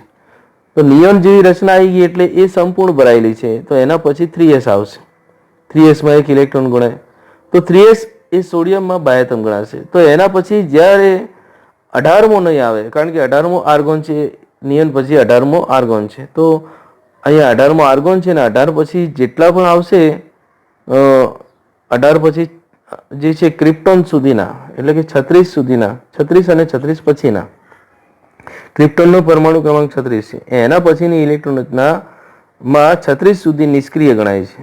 આર્ગોન સુધીની ઇલેક્ટ્રોન રચનામાં એના પછીના જે ઇલેક્ટ્રોન 19 20 21 22 23 ત્યાં સુધી આર્ગોન સુધીના ઇલેક્ટ્રોન છે એ નિષ્ક્રિય ગણાશે. અંદરની કક્ષક કહેવાય અને આંતરિક કોષ કહેવાય. આંતરિક કોષ, આંતરકોષ નહીં પણ આંતરિક કોષ, આંતરિક ઇલેક્ટ્રોન રચના કહેવાય. અંદરની કક્ષકોના ઇલેક્ટ્રોન્સ કહેવાય. અને બાહ્ય કક્ષકોના ઇલેક્ટ્રોન્સ એને આપણે સંયોજકતા ઇલેક્ટ્રોન્સ કહીએ છીએ, જે ખરેખર ઇલેક્ટ્રોન બીજા પરમાણુના ઇલેક્ટ્રોન રચનામાં રહેલા સંયોજકતા ઇલેક્ટ્રોન સાથે સંયોજાય છે. ઓકે, તો સંયોજકતા ઇલેક્ટ્રોન્સ વિશેની માહિતીના ઉદાહરણ પણ આપણે જોઈ લીધા. અહીંયા બીજા પણ આપ્યા છે કે અહીંયા દેખો તમે ઇલેક્ટ્રોન રચનાને અહીંયા મેં અલગ અલગ રીતે દર્શાવી છે. પહેલી છે લિથિયમ માટે અહીંયા ઇલેક્ટ્રોન રચના તમને શીખવીશું, પણ આવી રીતે 3 રીતે દર્શાવવામાં આવે છે. એક તો અહીંયા પહેલી વચ્ચેવાળી જે છે એ તમને ખબર પડે એવી છે કે 1s છે, 2s છે. 1s માં 2 ઇલેક્ટ્રોન, 2s માં 1 લિથિયમ માટે. ઓકે, એ રીતના એને હિલિયમના 2 ઇલેક્ટ્રોન દર્શાવી દઈએ તો ચાલે. હિલિયમ પછીની કક્ષા 2s1 એ રીતના પણ દર્શાવવામાં આવે છે. આ રીતના ઉપર નીચે ઇલેક્ટ્રોન દોરી અને દર્શાવવામાં આવે છે ચોરસ બોક્સમાં 1s2 2s1. તો અહીંયા બાહ્યતમ કક્ષા કઈ, તો અહીંયા 2s છે લિથિયમ માટે. ઓકે, ત્રણ ઇલેક્ટ્રોન છે, 3 ઇલેક્ટ્રોનની ગોઠવણી. પછી એ જ રીતના ક્લોરીનમાં દેખો તમે, સોડિયમમાં 11 ઇલેક્ટ્રોન્સની ગોઠવણી 1s2 2s2 2p6 3s1. Electron રચના શીખવાડીશું, પણ આ ઇલેક્ટ્રોન રચના તમારે જોઈએ. અને સંયોજકતા કક્ષક કઈ કહેવાય, તો નિયોનના 10 ઇલેક્ટ્રોન આવી જાય. પરમાણુ ક્રમાંક 10 અનુસાર નિયોન 10 ધરાવે છે એટલા નિષ્ક્રિય તત્વના ઇલેક્ટ્રોન્સ આવી જાય એ એની અંદરની કક્ષક કહેવાય. અને આપણે નિયોન લખી અને 3s લખી શકીએ છીએ. એટલે નિયોન સુધીના 10 ઇલેક્ટ્રોન એ નિયોન તરીકે લખાય છે, અને પછી જે કક્ષક કહેવાય છે 3s, તો ડાયરેક્ટ 3s લખીએ. નિયોનના 10 અને 3s માં 1 એટલે 11 થઈ ગયા. ઓકે, અને તીર વડે દર્શાવીએ ઉપર નીચે, તો 1s માં 2 ઇલેક્ટ્રોન, બીજી કક્ષકમાં 2 ઇલેક્ટ્રોન, 2s માં 2p xyz 3 કક્ષકો હોય છે. તો ત્રણેયમાં થઈને કુલ 6 ઇલેક્ટ્રોન્સ, અને પછી s આવે છે 3s, બીજી ભરાઈ જાય છે, પછી n બરાબર 3 આવે છે. તો આ રીતના 3s માં ઇલેક્ટ્રોન ગોઠવાય એ એનો બાહ્યતમ કક્ષક, કારણ કે છેલ્લામાં છેલ્લો ઊંચો ક્વોન્ટમ મુખ્ય ક્વોન્ટમ 3 અને 3s કક્ષક ધરાવે છે, એમાં 1 ઇલેક્ટ્રોન છે. તો એ રીતના ક્લોરીનમાં પણ છેલ્લી કક્ષક દેખો, તો ક્લોરીનમાં છેલ્લી કક્ષકો કઈ છે 3. હવે 3 માં પણ 3p જે છે એમાં 3p51 છે.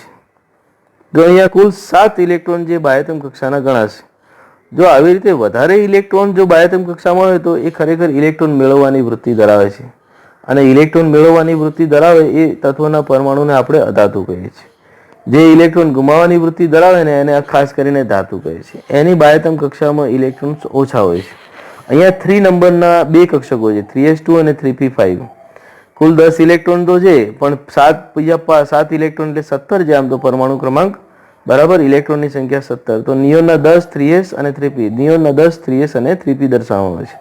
તો એ રીતે તીર વડે પણ 3s અને 3p માં પણ 5 ઇલેક્ટ્રોન આવી રીતે દર્શાવવામાં આવે છે. 3p ના પણ 5 ઇલેક્ટ્રોન તમે દેખો તો જેમ 2px 2pyz છે, તેમ 3p માં s પછી 3s પછી 3p જ આવે. સ્ટેપ બાય સ્ટેપ આવે છે. એ આપણે આગળ શીખવીશું કે કઈ રીતના કક્ષકો લખાય છે. પણ આવી રીતે તમે અહીંયા જે 3s અને 3p છે બાહ્યતમ કક્ષા કહેવાય, અથવા તો સંયોજકતા કક્ષકો તરીકે ઓળખવામાં આવે છે. આ જે ઇલેક્ટ્રોન છે એ સંયોજાય છે અને અહીંયા એ જ રીતના સ્પીસીઝ બને છે. સ્પીસીઝ એટલે તટસ્થ પરમાણુ કરતા અલગ ધન આયન અને એમાંથી બનેલો ઋણ આયન. ધન આયન અથવા તો ઋણ આયન, એમાંથી ઇલેક્ટ્રોન ગુમાવે ધન આયન બને, ઇલેક્ટ્રોન મેળવે ઋણ આયન બને. તો એ શું છે, તો ખરેખર એની જો સંયોજકતા કક્ષકના ઇલેક્ટ્રોન્સ નીકળી જશે તો ધન બનશે. સંયોજકતા કક્ષકના ઇલેક્ટ્રોન્સ બીજા ઇલેક્ટ્રોન મેળવશે તો એ ઋણ આયન બનશે. તો મેળવે ત્યારે સંતૃપ્ત ઇલેક્ટ્રોન રચના ધારણ કરે છે, એમ પૂરી ભરાયેલી હોય, ક્યારે અડધી હોય નહીં. અને ગુમાવે તોય એ ખાસ કરીને ગુમાવવાની વૃત્તિ એટલે હોય છે કે એ ઇલેક્ટ્રોન ગુમાવી દે તો પણ એની ઇલેક્ટ્રોન રચના નિષ્ક્રિય અથવા તો સંતૃપ્ત પૂરી ભરાયેલી ઇલેક્ટ્રોન રચના જેવી બની જાય છે. એ આપણે જ્યારે રેડોક્સમાં આવશું ત્યારે વધારે દેખીશું. પણ અહીંયા તો આને આપણે સંયોજકતા ઇલેક્ટ્રોન્સ કહીશું. આ ચમ મુદ્દો લીધો છે, કારણ કે સ્પીસીઝ જ્યારે ઇલેક્ટ્રોન ગુમાવી અને તટસ્થ પરમાણુ જ્યારે ધન અને ઋણાયન બને છે ત્યારે સ્પીસીઝ બને છે, અને એનો આધાર સંયોજકતા કક્ષકના ઇલેક્ટ્રોન ઉપર રહેલો છે. એટલા માટે આ મુદ્દો લીધો છે. ઓકે, અહીંયા આપણે કેટલાક ઉદાહરણ જોઈએ કે આ એક હાઇડ્રોજન માટેનું ઉદાહરણ આપ્યું છે કે એમાં પ્રોટોન, ઇલેક્ટ્રોન અને ન્યુટ્રોનની સંખ્યા કેટલી હોય. તો મિત્રો અહીંયા આ સમસ્થાનિક જે હાઇડ્રોજનનો સમસ્થાનિક એટલે ખબર છે કે જેમાં પ્રોટોનની સંખ્યા સરખી હોય, ન્યુટ્રોનની સંખ્યા અલગ અલગ હોય, પરમાણુ ક્રમાંક સરખો હોય, પરમાણુ દળાંક બદલાય છે. ઓકે, Z સરખા રહે છે, એક જ પરમાણુના અલગ અલગ સ્વરૂપો છે જેમાં Z સરખું રહે છે પણ શું બદલાય છે, એ બદલાય છે. એ શેના કારણે, ન્યુટ્રોનની સંખ્યાના કારણે. તો એને આપણે શું કહીશું, એને આપણે સમસ્થાનિકો કહીશું. એને આઇસોટોપ્સ કહેવામાં આવે છે ઇંગ્લિશમાં. ઓકે, देखो અહીંયા પ્રોટોનની સંખ્યા, ન્યુટ્રોનની સંખ્યા અને ઇલેક્ટ્રોનની સંખ્યા શું છે એ આપણે નક્કી કરીએ. તો અહીંયા ડાબી બાજુ જે નીચે લખેલું હોય ને એને આપણે Z કહીએ છીએ, પરમાણુ ક્રમાંક, અને એને આપણે પ્રોટોન કહીએ છીએ. તો પ્રોટોન કેટલા છે ડાબી બાજુ, 1 છે. ન્યુટ્રોનની સંખ્યા કેટલી થાય, હવે ન્યુટ્રોનની સંખ્યા અહીંયા ઉપર જે ડાબી બાજુ લખેલું છે એ શું છે, એ છે, એટલે કે પરમાણુ દળ છે. પરમાણુ દળ એ છે એના માટેનું સૂત્ર મેં તમને આપી દીધું, A is equal to P plus N, એટલે કે પ્રોટોન અને ન્યુટ્રોનની સંખ્યાનો સરવાળો.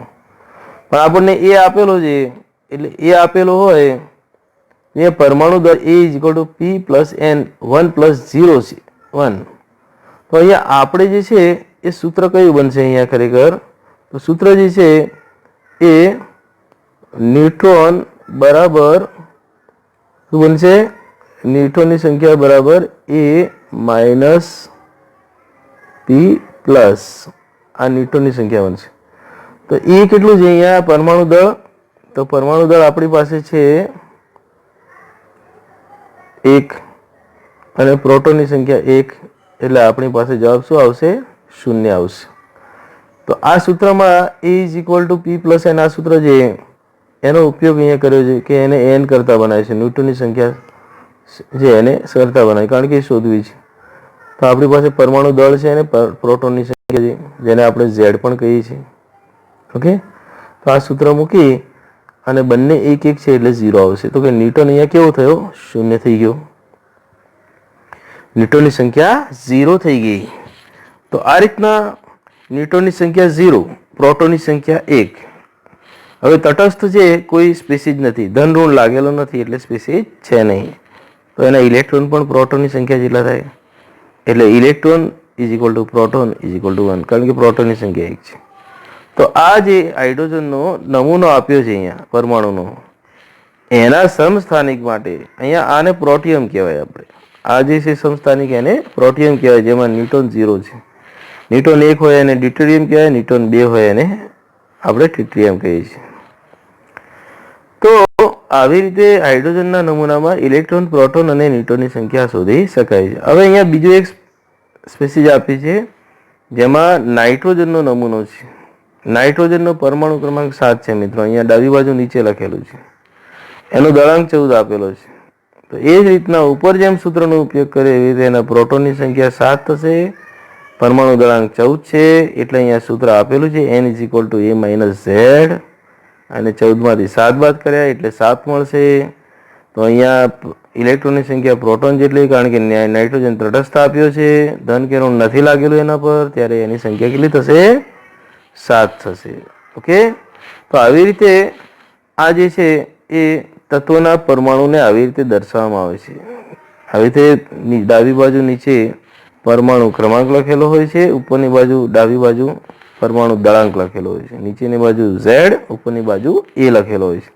અને એના આધારે આપણે પ્રોટોન, ન્યુટ્રોન અને ઇલેક્ટ્રોનની સંખ્યા આવી રીતે શોધી શકીએ છીએ. ઓકે, બીજો એક દાખલો જોઈએ કે એક સ્પીસીઝ માટે પ્રોટોનની સંખ્યા 8 છે.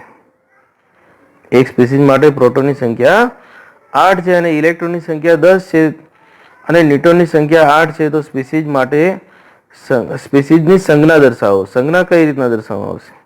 તો સંજ્ઞા અહીંયા પ્રોટોન માટે જોઈએ તો 8 છે બરાબર, ઇલેક્ટ્રોન 10 છે, એટલે કે પ્રોટોનની સંખ્યા કરતાં ઇલેક્ટ્રોનની સંખ્યા વધી જાય છે, 2 ઇલેક્ટ્રોન વધારે છે.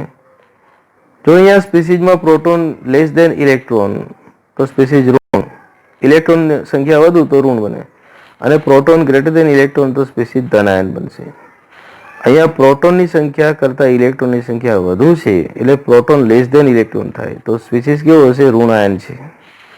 પ્રોટોન ઇલેક્ટ્રોન સરખા નથી એટલે તટસ્થ તો છે જ નહીં. Okay, proton is equal two electrons હોય તો પરમાણુ તટસ્થ છે, પણ લેસ દેન કે ગ્રેટર દેન ઇલેક્ટ્રોન હોય તો એ ઋણ અથવા તો ધન બનશે. તો કઈ રીતના શોધી શકાય? તો પહેલા તો એ શોધવો પડશે. પ્રોટોન તો આપેલો એટલે ઝેડ, પરમાણુ ક્રમાંક તો 8 છે, એ શોધવા હોય તો પ્રોટોન ને ન્યુટ્રોનની સંખ્યા, તો ન્યુટ્રોનની સંખ્યા આપેલી છે 8, તો 8 પરમાણુ ક્રમાંક Z plus n is equal two 8 plus 8 એટલે કે 16 થાય. તો અહીંયા આ રીતના સ્પીસીઝને દર્શાવવા છે x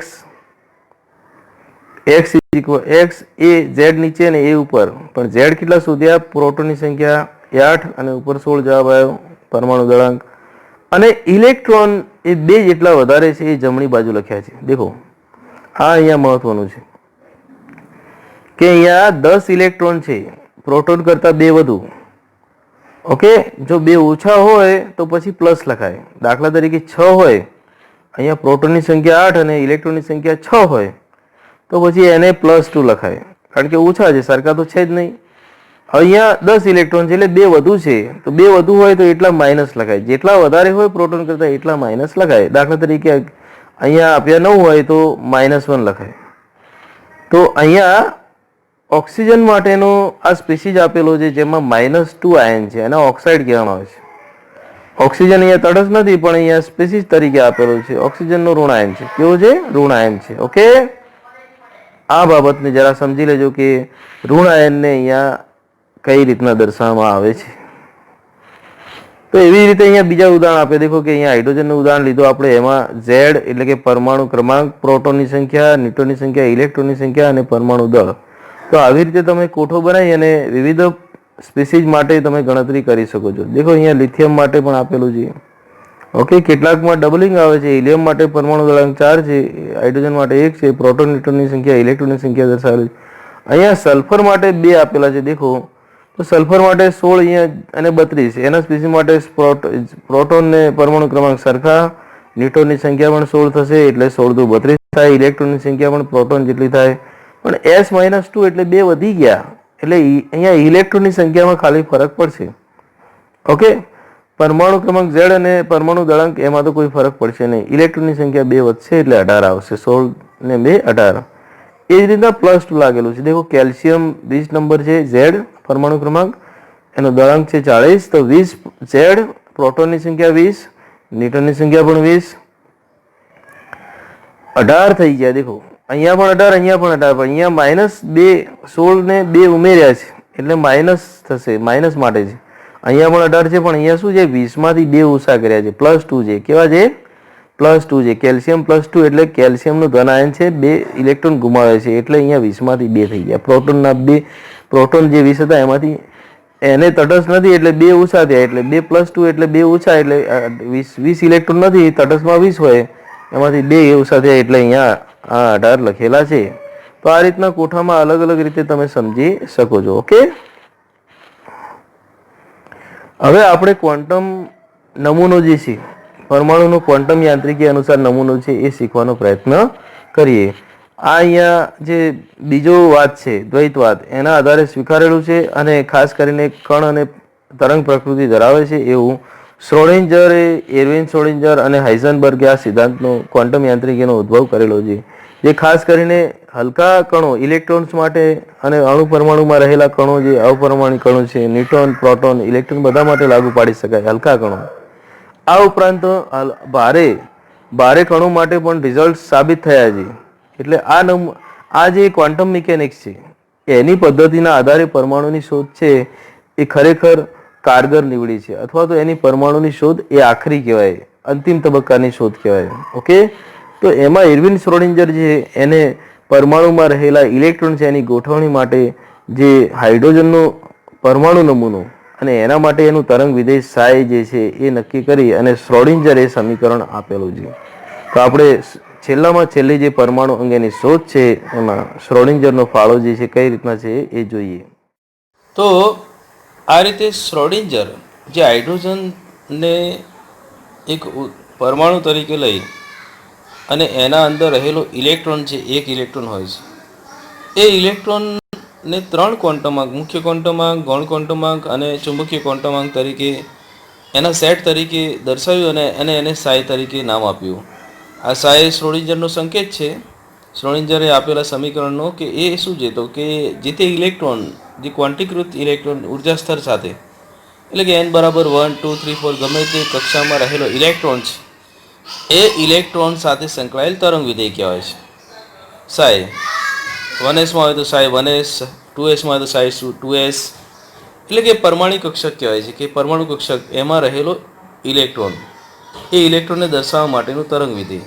ઓકે, હવે એને વધુ દ્રઢ રીતે દર્શાવવા માટે આપણે એને સાય સ્ક્વેર તરીકે ઓળખીએ છીએ. ને સાય સ્ક્વેર શું છે? સાય સ્ક્વેર એ ઇલેક્ટ્રોન સંભાવ્યતા ઘનતા છે, કે ઇલેક્ટ્રોનની વધુ દ્રઢ સંભાવના, ઇલેક્ટ્રોનની ઘનતા, એટલે કે ઘનતા વધે તો ઇલેક્ટ્રોન જે છે એ વધુ દ્રઢ કહેવાય છે. તો ઇલેક્ટ્રોનની સંભાવના ઘનતા વધારે છે, કે ઇલેક્ટ્રોન 95% પણ વધારે ટકાથી વધુ, 95% વધુ હોવાની સંભાવના દર્શાવતો વિસ્તાર, એટલે એને સાય સ્ક્વેર તરીકે દર્શાવવામાં આવે છે. ઓકે, જેને ઇલેક્ટ્રોન સંભાવ્યતા ઘનતા તરીકે ઓળખવામાં આવે છે. સાઈને સાઈ સ્ક્વેર તરીકે દર્શાવવામાં આવે. સાઈનું આમ તો તરંગ વિધેય તરીકે એક સ્થાન છે, બાકી કોઈ અર્થ નથી, પણ સાઈ સ્ક્વેર એટલે કે એ ઇલેક્ટ્રોનની ડેફિનેટલી હોવા માટેની સંભાવના છે. ઓકે, કોઈ પણ બિંદુએ ઇલેક્ટ્રોન મળવાની સંભાવના એ સાઈ સ્ક્વેર એટલે સંભાવ્યતા ઘનતાના સમપ્રમાણમાં હોય છે. ખરેખર એને આપણે કોન્ટૂર તરીકે ઓળખીએ છીએ. કોન્ટૂર શબ્દ યાદ રાખજો. એ કોન્ટૂર એ પરમાણુની રચનામાં એવી સીમા સપાટી છે કે જ્યાં આગળ ઇલેક્ટ્રોનની સંભાવ્યતા ઘનતા 95% કરતાં પણ વધુ છે. ઓકે, યાદ રાખજો, સીમા સપાટી કહેવાય જ્યાં આગળ ઘનતા ઇલેક્ટ્રોનની હોવાની, એ ઘનતા ઇલેક્ટ્રોન વધુ છે ઇલેક્ટ્રોનની, અને એ સંભાવના બતાવે છે કે ત્યાં આગળ ઇલેક્ટ્રોન વધુ મળી શકે છે એમ. ઓકે, 95% કરતાં પણ વધુ. એક બીજું પણ છે નોડ.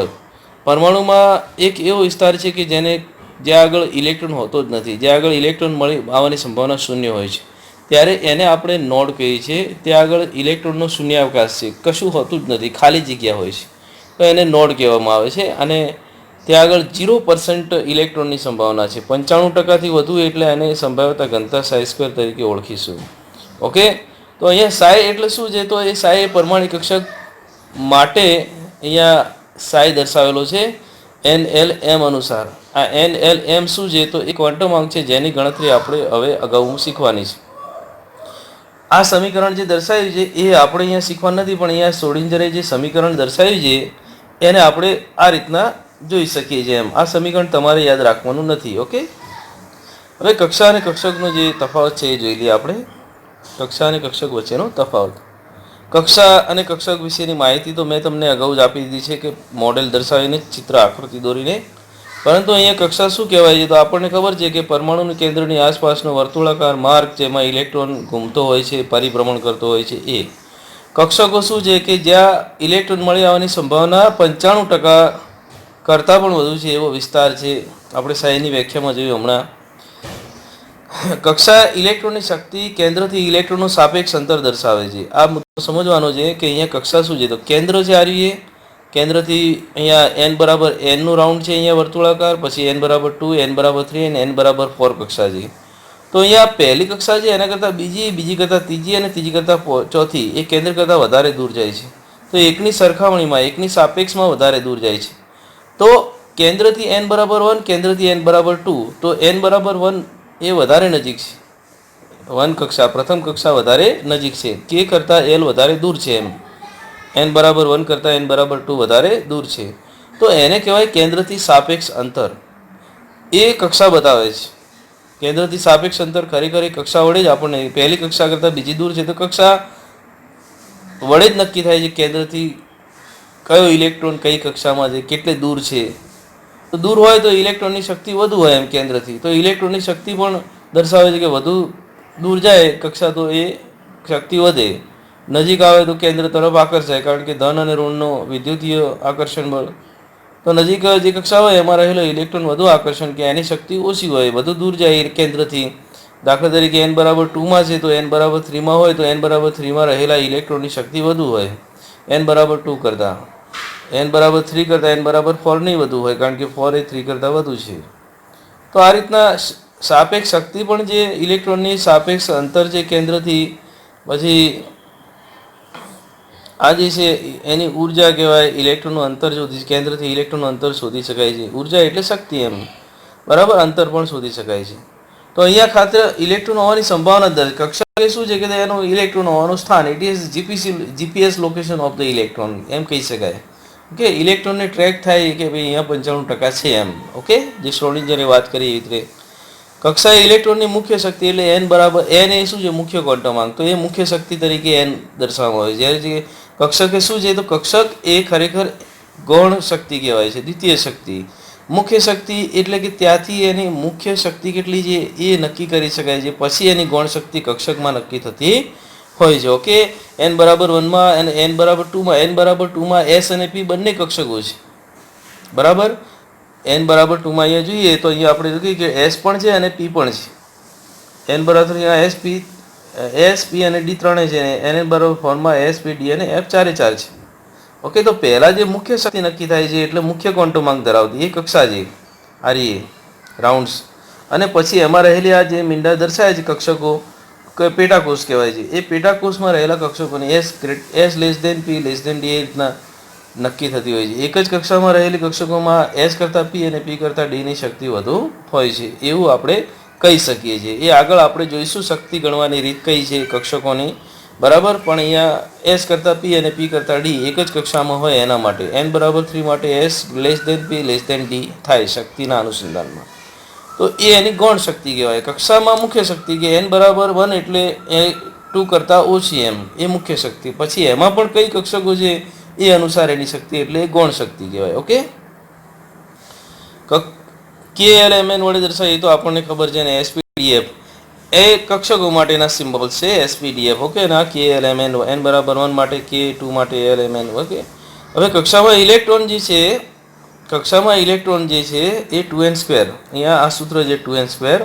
હવે કક્ષામાં જે ઇલેક્ટ્રોન છે n=1 માં કેટલા છે, n=2 માં ટોટલ ઇલેક્ટ્રોન્સ કેટલા છે એ 2n². દરેક કક્ષામાં ઇલેક્ટ્રોન 2n² વડે ગણવામાં આવે છે.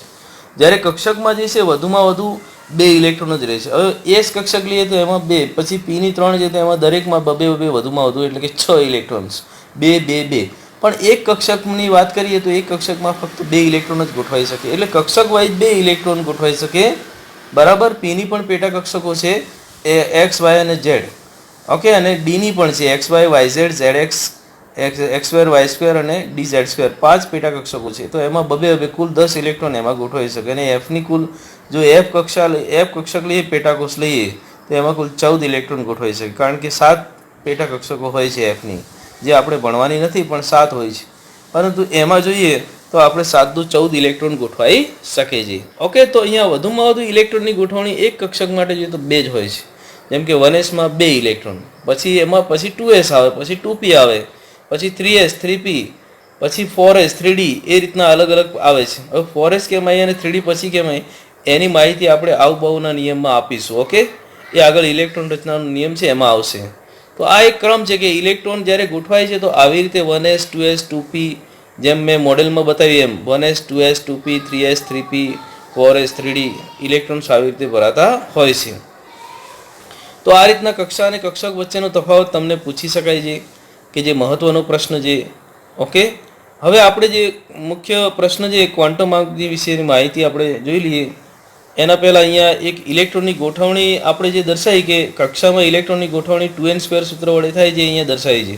હવે આ અહીંયા જે છે મુખ્ય ક્વોન્ટમ આંક n ની માહિતી છે કે n=1 કક્ષા, n=2 3 અને 4 સંજ્ઞાઓ છે KLMN. ઓકે, હવે એમાં કુલ ઇલેક્ટ્રોનની ગોઠવણી કીધું હતું કે 2n² સૂત્ર છે. તો એ કઈ રીતના છે એનો કોઠો અહીંયા આપેલો છે, તમે જરા જોઈ લો એટલે ખ્યાલ આવશે. હવે અહીંયા કક્ષામાં રહેલી કક્ષકોની જે માહિતી છે કે ભાઈ n=1, તો એના માટે કક્ષકોની સંખ્યા n² વડે નક્કી થાય. આ સૂત્ર છે કે n=1 છે, કેમાં કેટલી કક્ષકો છે તો એના માટે n² કરવાનું. n એટલે આ જે છે n કહેવાય, એનો સ્ક્વેર કરીએ. હવે 1 નો સ્ક્વેર કરીએ એટલે આપણને એક જ જવાબ મળે. તો કેટલી કક્ષકો છે? એક જ કક્ષક છે. એટલે n=1 કક્ષા છે એમાં એક જ કક્ષક છે. હવે એક જ કક્ષક હોય તો આમાં ઇલેક્ટ્રોન કેટલા ભરાય તો 2n². પણ આપણને ખબર છે કે એક જ કક્ષક હોય તો કુલ 2 ઇલેક્ટ્રોન જ ભરાય, એટલે વધારેમાં વધારે ઇલેક્ટ્રોન કેટલા ભરી શકાય? એક કક્ષકમાં 2. પણ સૂત્ર કયું વાપરવાનું? ગમે તે કક્ષકો છે એમાં ઇલેક્ટ્રોનની સંખ્યા અહીંયા 2n², 2 મુખ્ય ક્વોન્ટમ આંકનો સ્ક્વેર, અહીંયા ખાલી n². ઓકે, તો 1 n=2 તો એનો સ્ક્વેર કરીએ તો 4. કુલ કક્ષકો કેટલી થશે? 4. એટલે કે એક s ની અને p ની 3. હવે p ની 3 કઈ તો px py અને pz, બરાબર. n=2 માં છે એટલે એની આગળ મુખ્ય ક્વોન્ટમ આંક લાગશે 2px 2py અને 2pz આવશે. અને s એટલે 2s કહેવાશે. 1s કહેવાય, n=1 માં હોય તો 1s કહેવાય, કારણ કે 1 લાગશે બધામાં. n=2 હોય તો બધામાં 2 લાગે. તો પરમાણુ મોડેલમાં હું તમને દર્શાવવા આ વાત તો તમને અહીંયા દેખો દર્શાવેલી છે કે 2s અને 2p. અહીંયા n=1 માં એક જ છે, દેખો 1s. ખ્યાલ આવી ગયો ને?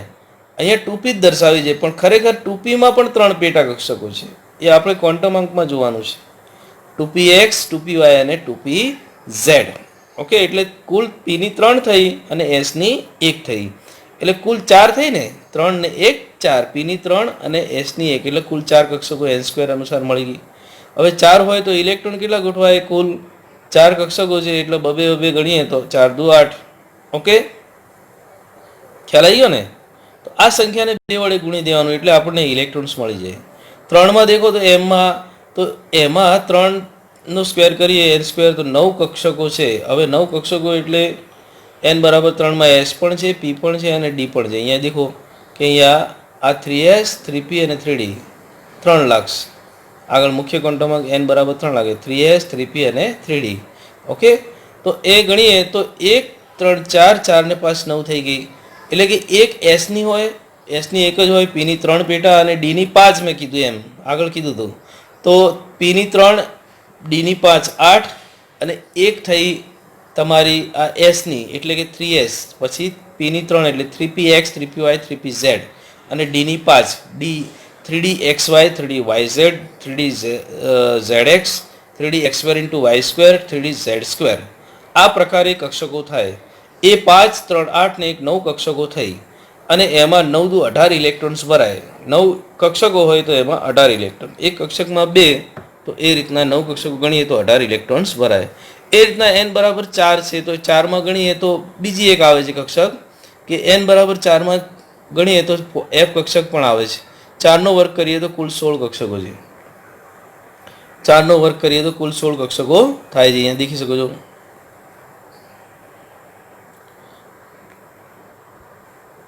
તો અહીંયા 16 કક્ષકો હોય તો 16 દુ 32 ઇલેક્ટ્રોન હોય.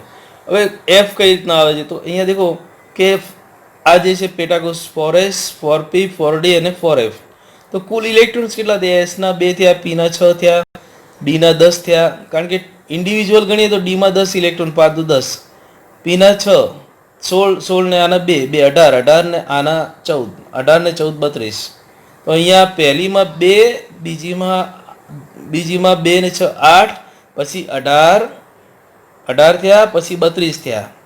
આ રીતના સ્ટેપ છે 2 8 18 32. એવી રીતે અહીંયા ઇલેક્ટ્રોન્સની ગોઠવણી પણ દર્શાવે છે. તો આ કોઠો તમને કક્ષા અને કક્ષા અનુસાર એમાં કક્ષકો કેટલી છે એ અને એ કક્ષકોમાં ઇલેક્ટ્રોન કેટલા ભરાય એની માહિતી અહીંયા સરસ રીતે આપણને પ્રાપ્ત થાય છે. તો આ કોઠો પણ તમે એક પરમાણુ મોડલ સાથે યાદ રાખશો તો તમે કક્ષકોનો ઇલેક્ટ્રોન્સ કેવી રીતના ભરાય છે એની માહિતી અહીંયા મળશે, કેટલા ઇલેક્ટ્રોન ભરાય છે. ઓકે, અહીંયા તમને મેં દર્શાવ્યું એમ કે p ની કેટલી કક્ષકો હોય, s ની કેટલી. s ની અંદર દેખો s કક્ષક હોય ત્યાં ઇલેક્ટ્રોન વધુમાં વધુ 2 ભરાઈ શકે. એટલે 1s માં એક એક્ઝામ્પલ લઈએ તો અહીંયા 2 ઇલેક્ટ્રોન આવી રીતે દર્શાવવામાં આવે છે. p ની 3 હોય, px py અને pz. હવે મુખ્ય ક્વોન્ટમમાં n બરાબર જે પણ લાગે, 2 હોય તો 2px 2py 2pz, 3 હોય તો 3px 3py 3pz. પણ px py pz તો ખરી જ. અને એમાં ઇલેક્ટ્રોનમાં 2p n બરાબર 2 માં એક્ઝામ્પલ લઈએ તો કુલ 6 ઇલેક્ટ્રોન આવી રીતે ભરાય. હવે આ ત્રણેય કક્ષકો સમશક્તિક હોય એટલે એને જોડે જોડે દર્શાવવામાં આવે છે x y અને z માં. એ રીતના d ની 5 કક્ષકો હોય તો એમાં 10 ઇલેક્ટ્રોન. અહીંયા x y y z zx x2 y2 d z2 3 એટલે n બરાબર 3 નું ઉદાહરણ લીધું છે. તો 5 કક્ષકો હોય તો 10 ઇલેક્ટ્રોન આવી રીતે આવે. અહીંયા d ની 5 કક્ષકો પણ પેટા કક્ષકો પણ શું હોય છે? સમશક્તિક હોય છે એટલે જોડે જોડે દર્શાવવામાં આવે છે. કુલ ઇલેક્ટ્રોન 10 ભરાય, વધારેમાં વધારે 10 ઇલેક્ટ્રોન ભરી શકાય. ઓકે, જેટલો પરમાણુ ક્રમાંક હોય એટલા ઇલેક્ટ્રોન હોય, અને એટલા ઇલેક્ટ્રોન અનુસાર જો ડી આવતી હોય તો એમાં આ રીતના ઇલેક્ટ્રોન્સ ભરાય છે. ઇલેક્ટ્રોન ભરવાનો જે નિયમ છે એ આગળ આપણે જોવાનો છે. આઉબાઉ પાવલે અને હુન પછી જ આ ઇલેક્ટ્રોનને આપણે ગોઠવીશું, એમને એમ નથી ગોઠવતા. એ નિયમ આપણે આગળ જોઈશું એટલે તમને ખબર પડી જશે. પણ આ એસ પી અને ડીમાં ઇલેક્ટ્રોન્સ કઈ રીતના ગોઠવાય છે, વધુમાં વધુ કેટલા ઇલેક્ટ્રોન છે એની માહિતી અહીંયા મેં તમને લખીને બતાવી છે. ઓકે, હવે આપણે કક્ષકો વિશેની ડિફરન્સ તો જોઈ ગયા, કક્ષા અને કક્ષકો. પણ જે કક્ષકને દર્શાવવામાં આવે છે કે સાયને આપણે શ્રોડિંજરમાં કીધું પરમાણુ કક્ષકને n l અને m ના સેટ વડે દર્શાવવામાં આવે છે. કે ઇલેક્ટ્રોનને n ક્વોન્ટમાંક, મુખ્ય ક્વોન્ટમાંક, ગૌણી ક્વોન્ટમાંક, કોણીય ક્વોન્ટમાંક, કોણીય વિજ્ઞાન ક્વોન્ટમાંક કહેવામાં આવે છે એન્ગ્યુલર ક્વોન્ટમાંક તરીકે. અને ત્રીજો છે મેગ્નેટિક ક્વોન્ટમાંક, મેગ્નેટિક ક્વોન્ટમ નંબર કહેવામાં આવે છે. આ ત્રણેય ક્વોન્ટમાંકને એક સેટ તરીકે દર્શાવવામાં આવે છે ઇલેક્ટ્રોન્સના સ્થાનને, અને એને આપણે કક્ષક કહીએ છીએ. તો એની માહિતી મેળવી કે ક્વોન્ટમાંક શું છે.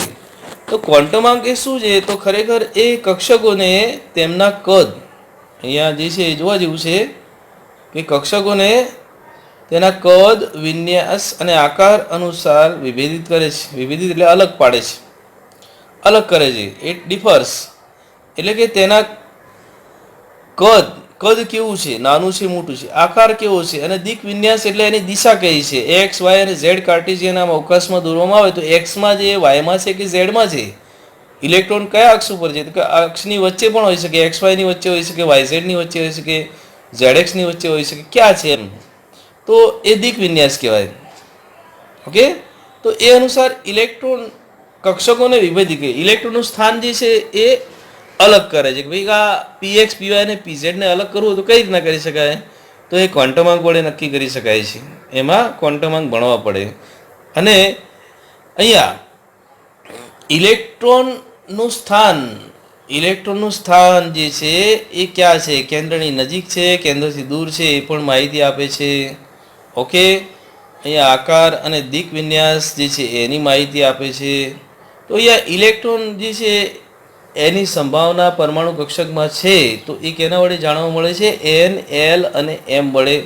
કોઈપણ ઇલેક્ટ્રોનને એક સેટ તરીકે વિશિષ્ટ સ્થાન જે છે એ પીએક્સ છે, પીવાય છે, પીઝેડ છે, એ વિશિષ્ટ સ્થાન તરીકે જો દર્શાવવું હોય, એના આકાર તરીકે જો અલગ પાડવું હોય, એના ગોઠવણીને દિક વિન્યાસ એટલે કે જે દિશા છે ગોઠવણીને એની રીતે અલગ પાડવું હોય તો એન, એલ અને એમની જરૂરત પડે છે.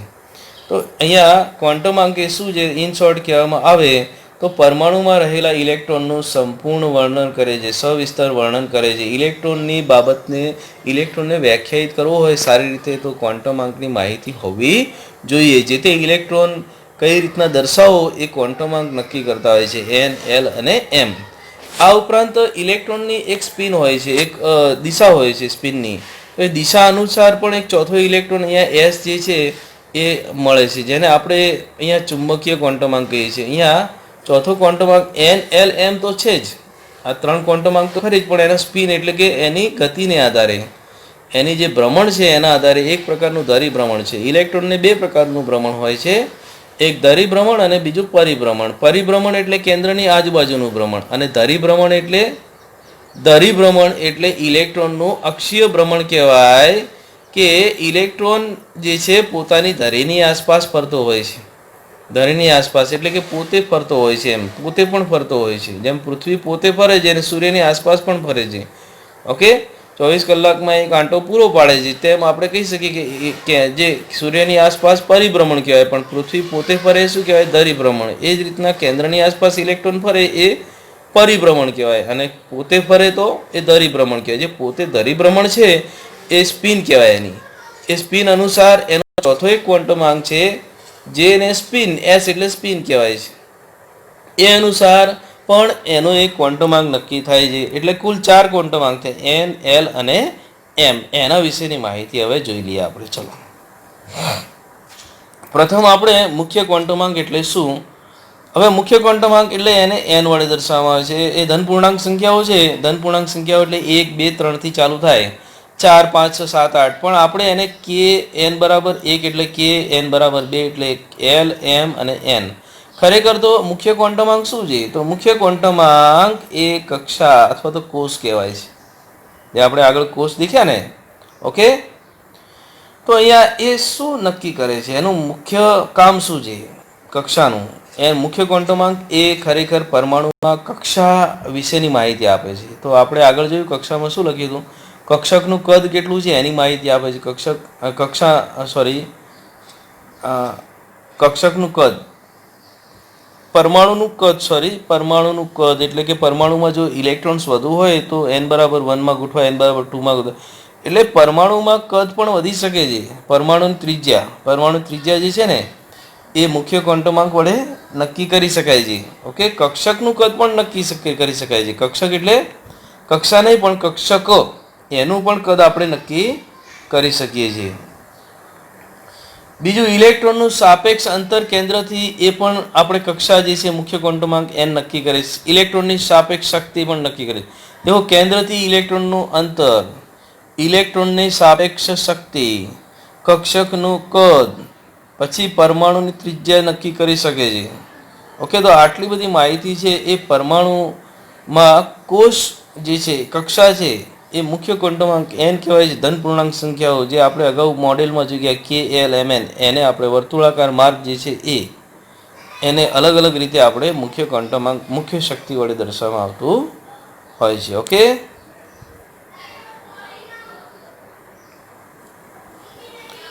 ગૌણ ક્વોન્ટમ અંક એટલે શું, તો બીજો જેને આપણે એઝીમ્યુથલ ક્વોન્ટમ અંક તરીકે, એઝીમ્યુથલ મિત્રો, અહીંયા એઝીમ્યુથલ એટલે ગૌણ કહેવાય, અને આપણે કોણીય વેગમાન ક્વોન્ટમાંક કહીએ છીએ અને એને સહાયક અથવા તો મુખ્ય ક્વોન્ટમાંકને સહાય કરે છે. કારણ કે એ શું નક્કી કરે છે?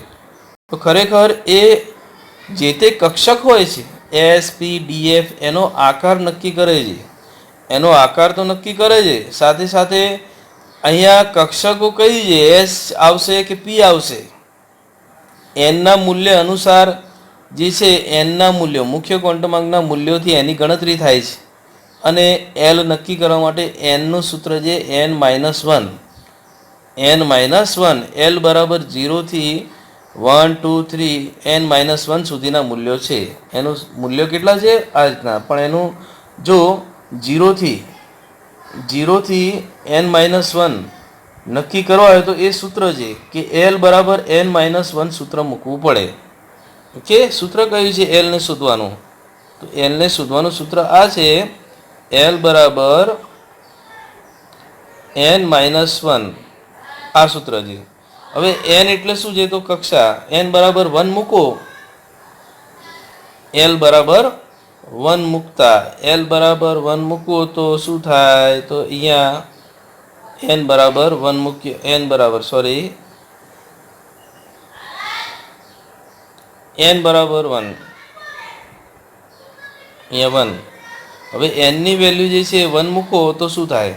તો એલ બરાબર 1-1 એટલે એનો જવાબ 0 આવશે. શું આવશે?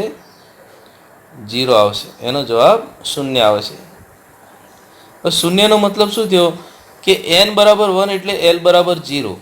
હવે એલ બરાબર 0 હોય તો એલ બરાબર 0 સુધી એચ કક્ષક આવે. એલ બરાબર 0 વેલ્યુ આવી અને n બરાબર 1 આવ્યું, તો આ બે મૂલ્યો હોય એના માટે કક્ષક કઈ થાય? તો n બરાબર 1 એટલે 1 અને n બરાબર 0 એલ બરાબર 0 એટલે એસ. આ નક્કી છે, અહીંયા લખેલું છે તમને દેખો. ઓકે, તો અહીંયા તમે એક નક્કી કરી શકો કે એલ બરાબર 0 આવે, એલ બરાબર 0 આવે, એલ બરાબર 0 આવે ત્યારે શું છે કે એચ કક્ષક. એલ બરાબર 1 આવે મૂલ્ય તો પી સુધીની કક્ષક હોય. એલ બરાબર 2 આવે તો ડી સુધીની કક્ષક હોય. એલ બરાબર 3 હોય તો એફ કક્ષક હોય. એલ બરાબર 4 હોય તો જી અને એલ બરાબર 5 હોય તો એચ કક્ષક. આપણે ખાલી એફ સુધી જ ભણવાનું છે કે 0, 1, 2 અને 3 યાદ રાખો એલના મૂલ્યો. અહીંયા 0 થી n-1, પણ એલ એ કક્ષક કઈ છે? તો એના માટે એલ બરાબર n-1 સૂત્ર રાખો. 0 થી n-1 મૂલ્યો મળે છે, પણ શોધવાનું સૂત્ર કયું? L n-1. એનું નામ કોણીય વેગમાન ક્વોન્ટમાંક છે. ખરેખર એ કોણીય ગતિ જે ઇલેક્ટ્રોનની બોહરના નમૂનામાં તમે ભણશો એના ઉપર આધારિત છે. ઓકે, અને એ ગતિ નક્કી કરે છે કે કઈ પ્રકારની ગતિ છે, કયા અક્ષમાં છે. તો ખરેખર એ કક્ષકનો આકાર નક્કી કરે છે. એનો આકાર કેવો છે? એસ કક્ષકનો આકાર ગોળ હોય છે, પી કક્ષકનો આકાર ડમ્બેલ આકારનો હોય છે, જેને બે લોબ જે કહેવાય, બે લોબ એ જોડીને બનાવવામાં આવે છે. ડી કક્ષકનો ડબલ ડમ્બેલ આકાર હોય છે, બે અક્ષો ઉપર ઇલેક્ટ્રોનની ગતિ હોય છે. તો એ આકાર જે છે આનાથી નક્કી થઈ શકે છે. અને કક્ષક કઈ છે? પેટાકોષમાં કક્ષકો કઈ છે? પી છે, ડી છે, એ નક્કી કરવું હોય તો અહીંયા આ જે છે એ મદદ કરતું હોય છે. ગૌણ ક્વોન્ટમાંક છે અથવા તો કોણીય વેગમાન ક્વોન્ટમાંક અથવા સહાયક ક્વોન્ટમાંક, એઝિમિથલ ક્વોન્ટમાંક નક્કી કરતું હોય છે. આપણે કીધું કે અહીંયા n બરાબર 1 હોય તો એમાં એક જ પેટાકોષ એલ બરાબર 0.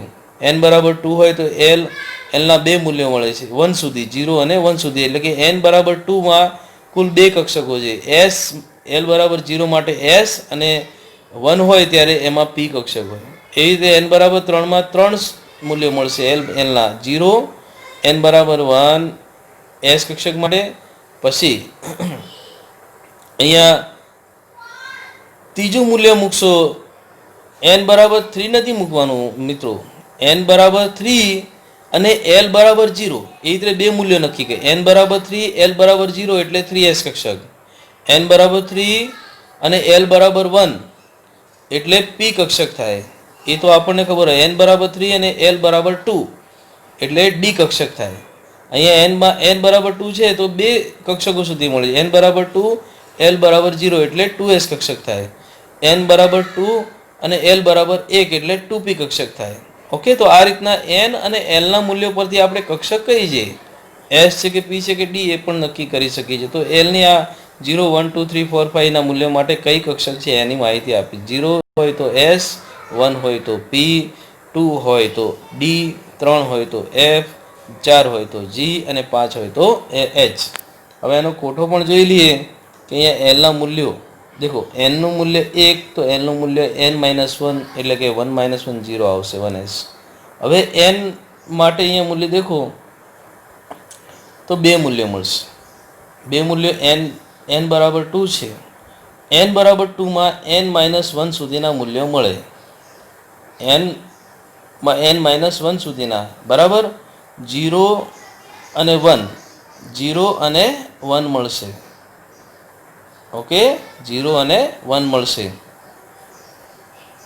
હવે અહીંયા એના માટે કક્ષકો કેટલી થાય, 2s અને 2p થાય. ધ્યાનમાં રાખો કે પરમાણુ મોડેલ મેં તમને દર્શાવેલું છે આગળ, તો પરમાણુ મોડેલ અનુસાર અહીંયા તમને આગળ દેખાડ દઉં.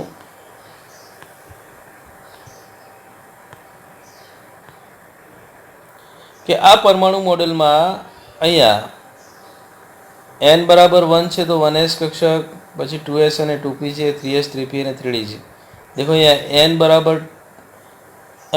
બરાબર 2, l બરાબર 0 તો એ 2s કક્ષક, n બરાબર 2 અને l બરાબર 1 એટલે p કક્ષક.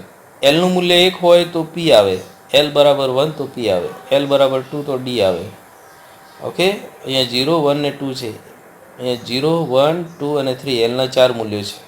3 માટે f, 2 માટે l બરાબર જે છે 2 હોય તો d, l બરાબર 1 હોય તો p, l બરાબર 0 હોય તો s કક્ષક હોય. ઓકે, એ રીતના તમારે જોવાનું બનશે. તો આ કોઠામાં પણ એ જ વસ્તુ દર્શાવેલી છે. તમે જોઈ શકો છો કે n બરાબર 4 માટેના 4 કક્ષકો s, 4s, 4p અને 4d, એના માટે n અને l ના મૂલ્યો તમને પૂછી શકાય છે કે n અને l ના મૂલ્યો હોય ત્યારે કક્ષક કઈ છે, પેટાકોષ કઈ હોય એ દર્શાવો, તો એનું તમે દર્શાવી શકો છો. અથવા તો કહી શકાય કે ભાઈ જે n બરાબર 3 કક્ષા હોય, n બરાબર 3 કક્ષા ત્યાં સુધીના ઇલેક્ટ્રોન કુલ કેટલા છે એની સંખ્યા ગણો તો પણ ગણી શકાય છે. કારણ કે આપણે જો કક્ષકો નક્કી થઈ જાય તો કક્ષકોમાં ઇલેક્ટ્રોન 2n² વડે ભરી શકાય છે. તો કુલ કક્ષકોની સંખ્યા ગણી અને 2n² ગણી દે તો ઇલેક્ટ્રોનની સંખ્યા પણ નક્કી થઈ જતી હોય છે. ઓકે, તો એ ઇલેક્ટ્રોન કેટલા ભરાય એ પણ નક્કી થાય. પછી કઈ કઈ કક્ષકો છે એ પણ નક્કી થઈ શકે છે. ઓકે, અહીંયા એક એક્ઝામ્પલ છે, દેખો તમે એના વડે સમજી શકશો. અહીંયા મુખ્ય ક્વોન્ટમાંક n બરાબર 3 સાથે છે. હવે n બરાબર 3 સાથે જ સંકળાયેલી, n બરાબર 3 સુધી હોય ત્યારે n બરાબર 1 થી માંડીને 3 સુધીની ગણવી પડે, પણ અહીંયા n બરાબર 3 સાથે એટલે ખાલી n બરાબર 3 માટે જ ગણવાની છે. હવે n બરાબર 3 માટે l ના મૂલ્યો જોવા પડે. n બરાબર 3 માટે l ના મૂલ્યો કુલ 3 મળે, 0 1 અને 2 મળે.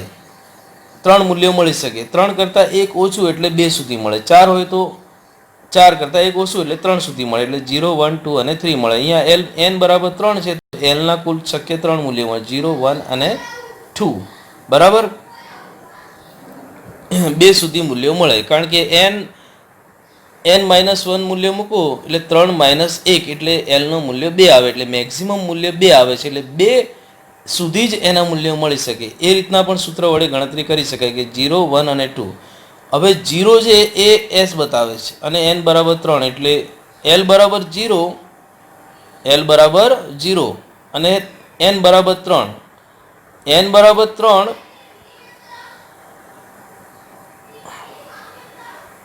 n બરાબર 3 અહીંયા દેખો, સોરી, અહીંયા n બરાબર 3 અને l બરાબર 0 આ એક સેટ થયો. અને અહીંયા ml એટલે એને દર્શાવવા માટેનું માધ્યમ છે. અહીંયા મુખ્ય ક્વોન્ટમાંક છે, અહીંયા મેગ્નેટિક ક્વોન્ટમાંક છે, એનું મૂલ્ય અહીંયા આપણે જોવાનું નથી અહીંયા. ઓકે, એનું મૂલ્ય કઈ કક્ષકનું મૂલ્ય નક્કી કરતું નથી, એ આપણે આગળ જોઈશું.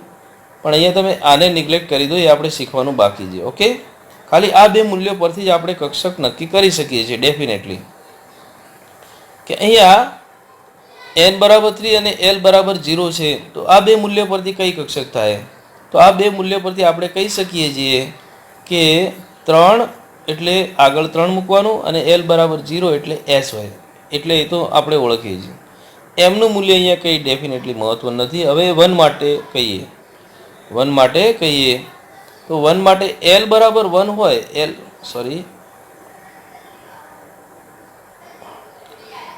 l બરાબર 1 છે. હવે l બરાબર 1 માટે લઈએ ડેફિનેટલી, તો n બરાબર 3 અને l બરાબર 1 છે. તો l બરાબર 1 હોય એટલે p ની 3 કક્ષક x 3y અને 3z. ઓકે, 3 આ થઈ. અને 2 છે તો d ની 5 કક્ષકો થાય. હવે p ની x ની 3 થઈ તો d માં કુલ 5 કક્ષકો હોય, આપણે જાણીએ છીએ. તો અહીં જે કક્ષકો કુલ કેટલી થઈ?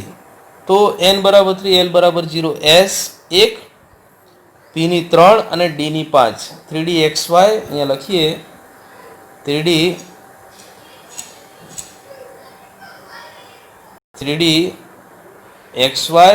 પછી 3dyz, 3dzx, 3dx2 into y2 અને 3dz2. 5 અને 3 8 ને 1 9 કક્ષકો થાય. n બરાબર 3 માં કુલ 9 કક્ષકો સંકળાયેલી, એક s ની 3s, 3p ની 3 અને 3d ની 5. 5 ને 3 8 ને 1 9. તો આ રીતના મિત્રો ગણતરી કરી શકાય છે. ઓકે, અહીંયા એમનું મૂલ્ય ક્યાંય મહત્વનું નથી, એના આધારે કંઈ કક્ષક નક્કી ના થાય. આમ એ ચુંબકીય ક્વોન્ટમાંક છે કે કઈ બાજુ ચુંબકીય આકર્ષણ છે, એટલે એમનું મૂલ્ય અહીંયા દર્શાવેલું હોય કે ના હોય એનાથી કક્ષકનું જે કક્ષક કઈ છે એ ખાલી n અને l ના મૂલ્યોના આધારે જ નક્કી થઈ શકે છે. ઓકે, એમનું મૂલ્ય અહીંયા ડેફિનેટલી નક્કી કરતું નથી કક્ષકનો આકાર કેવો છે, કક્ષક જે છે કઈ છે એ નક્કી કરી શકે નહીં. દાખલાની ગણતરીમાં આપણે n અને l ના મૂલ્યોથી જ કક્ષક નક્કી થઈ શકે છે. આ બધા એમના મૂલ્યો છે, તમે જોઈ શકો છો. આ એમના મૂલ્યો અહીંયા આપેલા છે. આ એમના મૂલ્યો ખરેખર એ ચુંબકીય આકર્ષણને કારણે ઇલેક્ટ્રોન્સ છે એ ડેફિનેટલી કયા કાર્ટેશિયન યામ ઉપર જશે એના આધારે પછી એક્સ છે, વાય છે કે ઝેડ છે એ નક્કી થાય છે. એટલે કે એક્સ 3px છે, 3py છે કે 3pz એના મૂલ્યો છે. પણ ખરેખર એ અહીંયા એટલું બધું ડેફિનેટલી નક્કી થઈ શકતું નથી. એટલે n અને l ના મૂલ્યો જ આપણે ધ્યાનમાં લઈશું. ઓકે, તો અહીંયા કક્ષકો જે છે એ n² સૂત્ર વડે નક્કી થતી હોય છે, એ પણ આપણે જાણીએ છીએ. તો એ n નો સ્ક્વેર કર્યો, n બરાબર 3. ઓકે, અહીંયા દેખો કે n બરાબર 3 છે, તો એનો સ્ક્વેર કરી દો, એટલે 3 નો સ્ક્વેર કેટલો થાય? 9. તો 9 9 કક્ષકો રહેલી છે, તો 9ની ગણતરી આપણે કરી છે. અને એમાં ઇલેક્ટ્રોનની સંખ્યા તો 2n² વડે, એટલે અહીંયા 9નો સ્ક્વેર કેટલા? કુલ 18 ઇલેક્ટ્રોન થાય. n બરાબર 3 માં કુલ 18 ઇલેક્ટ્રોન થાય, એ પણ આપણે ગણી શકીએ. ઓકે, એ વધારાનું છે, અહીંયા દાખલામાં આપેલું નથી. બીજો એક એક્ઝામ્પલ છે 2.18. એમાં તમે જુઓ કે SPDF સંકેતોનો ઉપયોગ કરીને ક્વોન્ટમાંક દર્શાવતી કક્ષકોનું વર્ણન કરો. હવે આમાં n બરાબર 2 અને l, n અને l ના મૂલ્યો જ આપેલા દેખો, ચારે ABCDમાં. પહેલું દેખીએ n બરાબર 2 હોય અને l બરાબર 1. તો અહીંયા n બરાબર 2 અને l બરાબર 1 એટલે 2 એટલે 2, n બરાબર 2 એટલે આગળ દર્શાવો 2, અને p ની l બરાબર 1 હોય તો p કહેવાય, એટલે 2p કક્ષક કહેવાય. કક્ષક કઈ કહેવાય?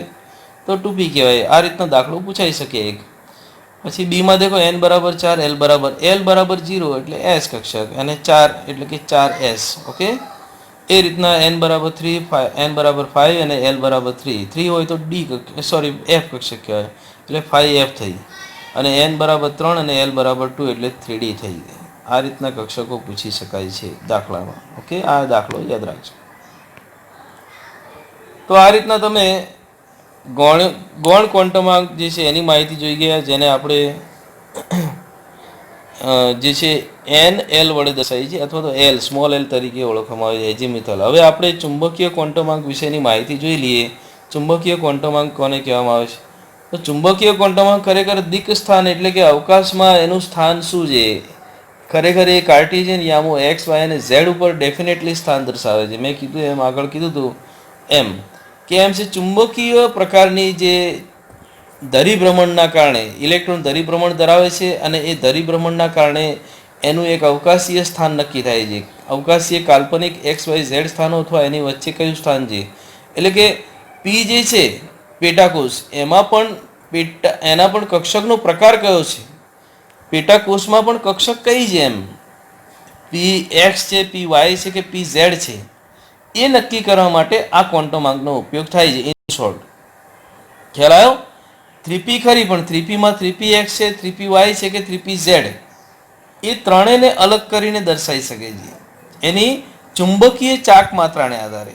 કારણ કે ઇલેક્ટ્રોન ધરીભ્રમણ કરે છે એટલે એક ચુંબકીય ચાક માત્રા ઉત્પન્ન કરે છે અને ચાક માત્રાને આધારે એક ડેફિનેટલી કોઈ એક કાર્ટેશિયન યામ ઉપર જે છે એનું સ્થાન નક્કી કરતું હોય છે, અથવા તો કાર્ટેશિયન યામોની વચ્ચે ડી કક્ષકો માટે. ઓકે, ત્યારે એ શું છે કે ડીની પણ 5 પેટા કક્ષકો છે, એ પણ અલગ કરી આપે છે. તો અહીંયા જે પેટાકોષમાં એની જે પેટા કક્ષકો, એની પેટાકોષમાં રહેલી કક્ષકનો પ્રકાર નક્કી કરે છે. આ યાદ રાખજો, કક્ષકનો પ્રકાર.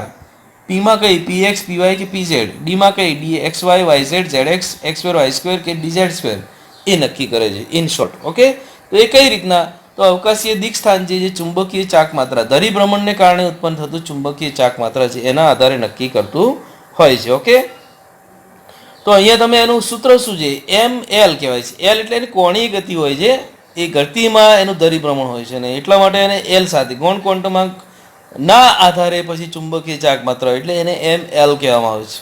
ઓકે, આગળ એમએસ કહેવાય સ્પિનના આધારે હોય છે, અહીંયા એમ એલ ગતિના આધારે છે, કોણીય વેગમાનની ગતિ છે. ml is equal two 2l+1, અહીંયા એલના મૂલ્યોને આધારે એમનું મૂલ્ય મળે છે એટલે એને એમએલ તરીકે ઓળખવામાં આવે છે. સૂત્ર કયું છે? 2l+1. તો 2l+1માં l બરાબર 0 મૂકીએ, l બરાબર 0, તો l બરાબર 0 મૂકતા આપણને પેટાકોષ કઈ મળે છે, તો કઈ કે ભાઈ 0 બરાબર 1, એટલે કે અહીંયા l બરાબર 0 મૂકીએ, અહીંયા સૂત્ર હું તમને દેખાડું છું કે l બરાબર 0 મૂકીએ, આ જે સૂત્ર છે એમાં કે m બરાબર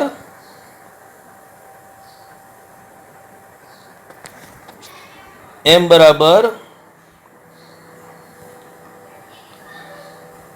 2l+1, આ સૂત્ર છે એમાં l બરાબર 0 મૂકી દઈએ, આ 0 છે. ઓકે, આ 0 સમજવાનું. તો m બરાબર શું મળે, m બરાબર 2 0+1 એટલે કે 1 મૂલ્ય મળે છે, m બરાબર 1. હવે m બરાબર એમનું એક જ મૂલ્ય મળે. આ સૂત્રને આધારે એમનું એક જ મૂલ્ય પ્રાપ્ત થાય છે, પણ અહીંયા દર્શાવવામાં કઈ રીતના કે પેટા એમાં કક્ષકનો પ્રકાર કઈ રીતના હશે, તો એને દર્શાવવા માટે કઈ રીતના, તો એનું સૂત્ર આ છે ml is equal two -l-l-1, એલનું મૂલ્ય મૂકવામાં આવે. એલ બરાબર 0 હોય ત્યારે બધામાં 0 થશે. ઓકે, તો એલ બરાબર 0 એટલે એમ બરાબર 0 થઈ જાય છે. એમ બરાબર 0 એટલે એસ કક્ષક કહેવાય, ધ્યાનમાં રાખો. અહીંયા એમ બરાબર 0 એટલે એસ કક્ષક કહેવાય. હવે એલ બરાબર 0 હોય ત્યારે કહી શકાય કે એલ બરાબર 0 એટલે હંમેશા એસ કક્ષક હોય, એમનું મૂલ્ય એક જ મળે છે. કયું? તો એમ એલ બરાબર 0. આખી વાર્તા અહીંયા એ કહેવા માગે છે કે જ્યારે એલ બરાબર અહીંયા દર્શાવું છું કે એલ બરાબર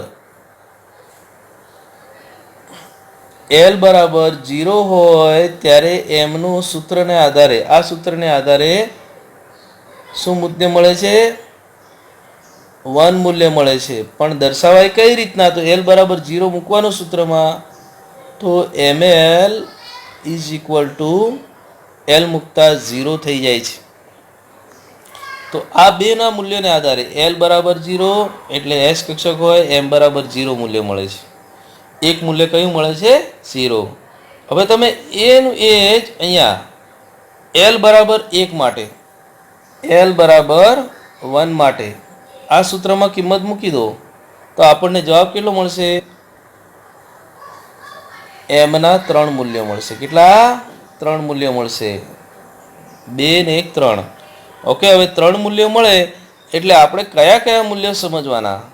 હવે અહીંયા એલ એમ બરાબર -l, એટલે કે એક મૂલ્ય મૂકવાનું કે એલ મૂકવાનું. એલ બરાબર -1 મળે છે.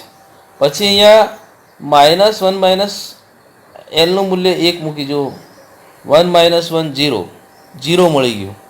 પછી શું મળશે? અહીંયા એલનું મૂલ્ય 1 મૂકો તો 1 -2 એટલે -1 એટલે +1 થઈ જશે. એટલે કુલ 3 મૂલ્યો મળે. દર્શાવવાની રીત કઈ? મૂલ્યો એમના 3 મળે, પણ દર્શાવવાની રીત કઈ? આ છે, આ સૂત્રને આધારે. એટલે ml ને 3 મૂલ્યો દર્શાવીએ તો કયા કયા મળે? 0, -1 અને +1. એટલે એને દર્શાવાય કઈ રીતના? આ ત્રણેય મૂલ્યોને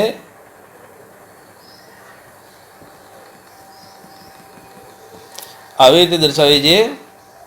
-1, ઓકે, પછી 0 અને પછી +1, 3 મૂલ્યો મળે છે.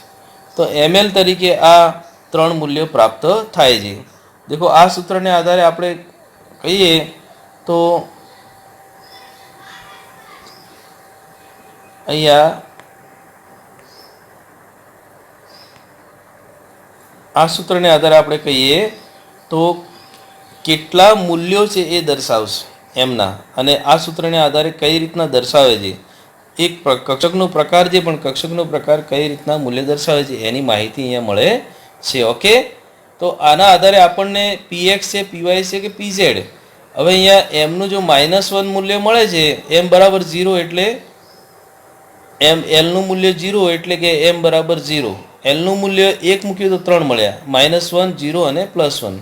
હવે અહીંયા તમે દેખો કે એલ બરાબર 0 એટલે m બરાબર 0 એટલે કે એના માટે એક જ એસ કક્ષક હોય. n બરાબર 1, m બરાબર -1 હોય, 0 હોય અને +1 હોય, તો એના 3 મૂલ્યો મળે છે, એટલે 3 p કક્ષકો મળે. ઓકે, હવે એ આપણે નક્કી કરવું પડે કે -1 છે તો એના માટે કઈ કક્ષક હોય. તો -1 માટે આપણે px કહીશું, અને 0 માટે py અને +1 માટે pz. એ રીતના નક્કી કરીશું. ઓકે, -1 એટલે px, 0 એટલે py અને +1 એટલે pz. આ રીતના 3 મૂલ્યો માટે આપણે કક્ષક નક્કી કરીશું. ઓકે, તો n બરાબર 2 હોય તો એ રીતના સૂત્રમાં આપણને 2 દુ 4 +5, 5 મૂલ્યો મળે છે. એટલે l બરાબર 2 એ ડી કક્ષક કહેવાય, પણ એના મૂલ્યો કેટલા મળે? એમના 5. એટલે કે કુલ 5 પેટા કક્ષકો. કક્ષકો કેટલી હોય? કુલ 5. એટલે કે કક્ષકના પ્રકાર કુલ 5 પડશે ડીમાં, એમ કહી શકાય. દર્શાવવા કઈ રીતના આવે છે? તો એને દર્શાવવામાં આ રીતના આવે છે. તો l બરાબર જે છે, l બરાબર 2 હોય ત્યારે આ સૂત્રમાં કિંમત મૂકીએ તો આપણને m ના મૂલ્યો કેટલા મળે છે? 5 મળશે. પણ એ દર્શાવવામાં કઈ રીતના આવે? તો એ દર્શાવવામાં આ રીતના આવે છે: -2, -1, 0, +1 અને +2. આવી રીતે દર્શાવવામાં આવે છે. તમે સળંગ મૂકો, l બરાબર 2 મૂકો તો આપણને આવા મૂલ્યો મળી જશે. આ ડી ની 5 પેટા. l બરાબર 2 માટે આપણે જાણીએ છીએ કે ડી કક્ષક જ હોય, ડી કક્ષક જ હોય, પણ એ એમના 5 મૂલ્યો કઈ રીતના દર્શાવવામાં આવે છે? તો આ રીતના મૂલ્યો મળશે એના. તો અહીંયા આ ડીના જે 5 મૂલ્યો મળે છે એના માટે કહીએ કે આ -2 છે એને આપણે xy, -1 છે એને yz, 0 છે એને zx, આ +1 છે એને x2 y2, અને આ જે છે dz2 કક્ષક કહીશું. આ રીતના સળંગ બોલવામાં આવે છે. ઓકે, તો આ રીતના પેટા કોષમાં કક્ષકનો પ્રકાર કયો? પેટા કોષ તો ડી છે, પણ એમાં કઈ 3D x y yz zx એ અહીંયા m દ્વારા નક્કી થાય છે.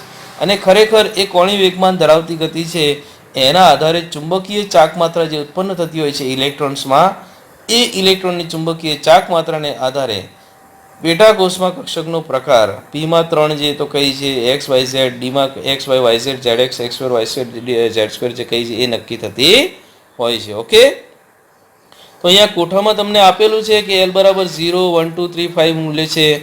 તો પેટાકોષ કઈ 0 હોય તો s, p, p, d, f એ રીતના આપણે આગળ શીખી ગયા. તો કક્ષકોની સંખ્યા અહીંયા m અનુસાર નક્કી થાય કે m બરાબર 0 છે, l બરાબર 0 એટલે m બરાબર 0 એટલે એક જ મૂલ્ય મળે.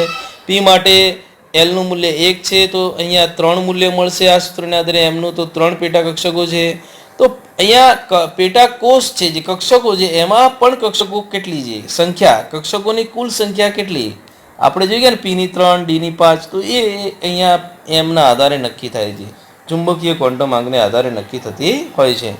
ઓકે, તો અહીંયા ચોથો ક્વોન્ટમ આંક આવે છે હવે MS છે એ ઇલેક્ટ્રોનની ગતિને આધારે નક્કી થાય છે. અહીંયા જે છે ઉર્જા, આકાર અને દિક વિન્યાસના આધારે તો જોઈ ગયા આપણે, કક્ષા જે છે ઉર્જાને આધારે જે મુખ્ય ક્વોન્ટમ આંક છે અને તે ઉર્જા જે છે એના આધારે, આકાર જે છે L અને દિક વિન્યાસ છે ચુંબકીય ક્વોન્ટમ આંકને આધારે નક્કી થાય છે.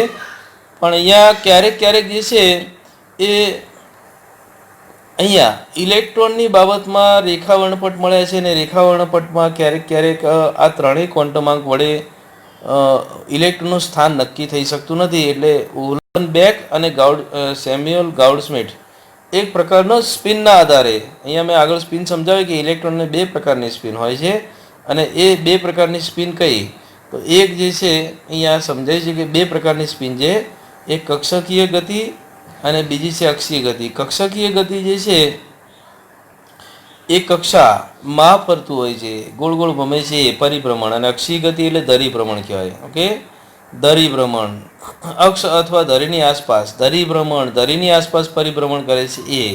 અહીંયા પરિભ્રમણ નથી પણ ધરીની આસપાસનું છે, પેલું જે છે એ કેન્દ્રની આસપાસનું પરિભ્રમણ છે. ઓકે, તો આ રીતના બે પ્રકારની ગતિ હોય છે. એટલે બે પ્રકારની ગતિના આધારે એક પ્રકારની સ્પિન નક્કી થતી હોય છે, કે કાં તો એ ઉપરની દિશામાં કાં તો એ નીચેની દિશામાં. અહીંયા દર્શાવી છે એનું મૂલ્ય, જો ઉપરની દિશામાં એનું મૂલ્ય હોય તો +1/2 સ્પિન કહેવાય અને નીચેની દિશામાં -1/2 કહેવાય. આ રીતના ઇલેક્ટ્રોનની ભ્રમણની અવસ્થાઓને આધારે ઉપર અને નીચે આવી રીતે તીર દોરવામાં આવે છે. ઉપર હોય તો એક ઇલેક્ટ્રોન ઉપર જવા દેવામાં, નીચે હોય તો એની નીચે દેવામાં. સામાન્ય રીતે આપણે કહીએ કે કક્ષકમાં બે ઇલેક્ટ્રોન સમાઈ શકે છે, ત્યારે આપણે એક ઉપર દર્શાવીએ છીએ અને બીજો નીચે દર્શાવીએ છીએ, તો એ આ નિયમને આધારે દર્શાવવામાં આવતો હોય છે.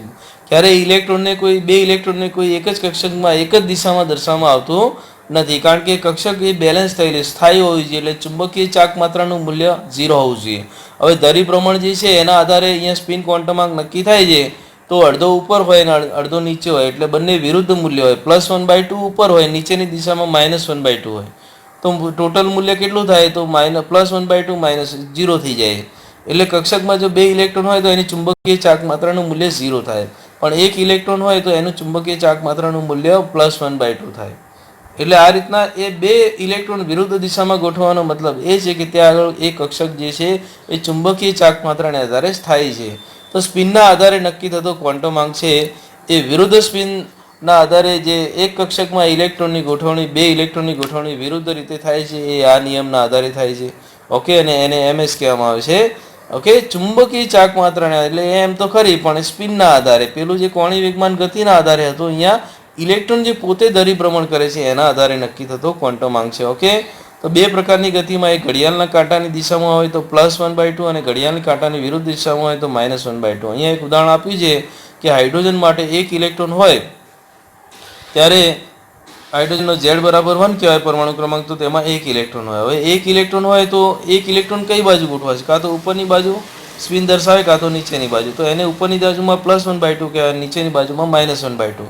પણ હાઇડ્રોજનમાં આપણે સામાન્ય રીતે જો એક ઇલેક્ટ્રોન હોય તો એને ઉપરની બાજુમાં જ દર્શાવવામાં આવતું હોય છે. પણ ઇલેક્ટ્રોનને દર્શાવવાની રીતો તો બે પ્રકારની હોય છે, એની સ્પિનને આધારે બે પ્રકારની હોય છે. કઈ? એક તો ઉપર અને નીચે, +1/2 અને -1/2.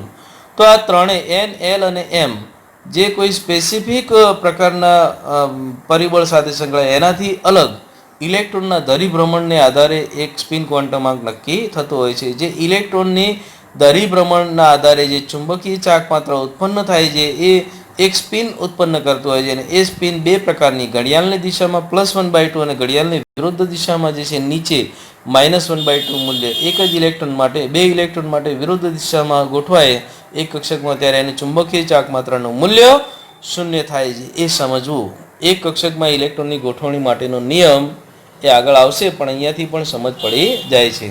તો આપણે અહીંયા આ જે ચારે ચાર ક્વોન્ટમ આંકને આધારે શું શીખ્યા, તો અહીંયા N ને આધારે કક્ષકનું કદ નક્કી થાય છે, કક્ષક કેટલી મોટી છે, કક્ષકની શક્તિ એટલે ઇલેક્ટ્રોનની શક્તિ સમજવાની છે. ઓકે, L નું મૂલ્ય N ના આધારે N-1 છે એટલે.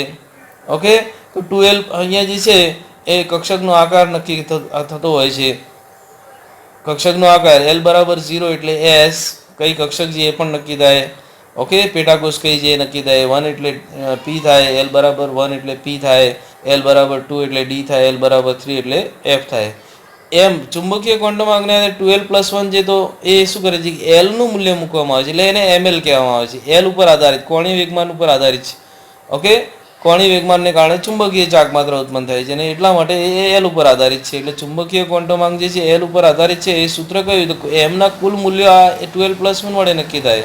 પણ એ દર્શાવવામાં કઈ રીતના આવે છે, માઇનસ એલ માઇનસ કૌંસમાં એલ -1 માઇનસ કૌંસમાં એલ -2 એ રીતના દર્શાવવામાં આવે છે. એ કક્ષક કઈ છે, કક્ષકનો પ્રકાર કઈ છે એના માટે કુલ કક્ષક કુલ એમના મૂલ્ય દર્શાવે છે. આ સૂત્રને આધારે પેટાકોષમાં કુલ કક્ષકો કેટલી, પીની 3 કક્ષકો છે એ આ સૂત્રને આધારે નક્કી થાય. એમાં એલનું મૂલ્ય મૂકીએ એટલે ઓકે,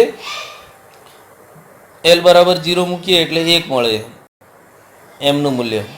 એલ બરાબર 1 મૂકીએ એટલે પી હોય, પણ એની કુલ કક્ષકો કેટલી, એક્સ વાય ઝેડ 3 છે તો આનો જવાબ 3 જ આવે એલ બરાબર 1 મૂકતા. એલ બરાબર 2 મૂકીએ તો ડી હોય, પણ ડીમાં કુલ પેટા કક્ષકો તો 5 જવાબ આવે છે, એટલે કે 5 હોય છે. ઓકે, તો આ રીતના. અને ચોથો જે છે એ ઇલેક્ટ્રોનના ભ્રમણને આધારે એમએસ જે ચુંબકીય ક્વોન્ટમ સ્પિન ક્વોન્ટમ આંક કહેવામાં આવે છે, ભ્રમણ ક્વોન્ટમ આંક કહેવામાં આવે છે. એના આધારે +1/2 અને -1/2 જે ઉપર નીચે ગતિ છે ઇલેક્ટ્રોનની એના આધારે ખબર પડતી હોય છે, દિક્વિન્યાસનો સંદર્ભ આપે છે. ઓકે, તો આ રીતના જે ક્વોન્ટમ આંકની માહિતી જે છે એના વડે આપણે કક્ષક કઈ છે, કક્ષકમાં પણ પેટા કક્ષક કઈ છે, એટલે કે પીમાં પણ 3 કક્ષકો છે, એક્સ વાય અને ઝેડ, ડીમાં 5 છે, તો એની ગણતરી કરી શકીએ છીએ. કક્ષકની શક્તિ, ઇલેક્ટ્રોનની શક્તિ, પરમાણુમાં કઈ કક્ષામાં ઇલેક્ટ્રોન છે એની એ મુખ્ય ક્વોન્ટમ આંક જે છે એના વડે નક્કી થાય છે. તો આ રીતના ઇલેક્ટ્રોન વિશેની સવિશેષ માહિતી, ઇલેક્ટ્રોન કઈ કક્ષકમાં કઈ પેટા કક્ષકમાં ગોઠવાશે, પીમાં પણ પી એક્સમાં ગોઠવાશે, વાયમાં કે ઝેડમાં એ પણ નક્કી થઈ શકશે. 1s માં ગોઠવાશે, 2sમાં ગોઠવાશે. અને દાખલાની ગણતરી પણ કહી શકીએ. એન અને એનના મૂલ્યો આપેલા હોય તો દાખલાની ગણતરી પણ કરી શકીએ છીએ. ઓકે, તો આ રીતના આ બહુ લાંબો લેક્ચર છે, પણ શાંતિથી તમે ભણશો તો આમાં તમને મજા આવશે. Okay, good bye.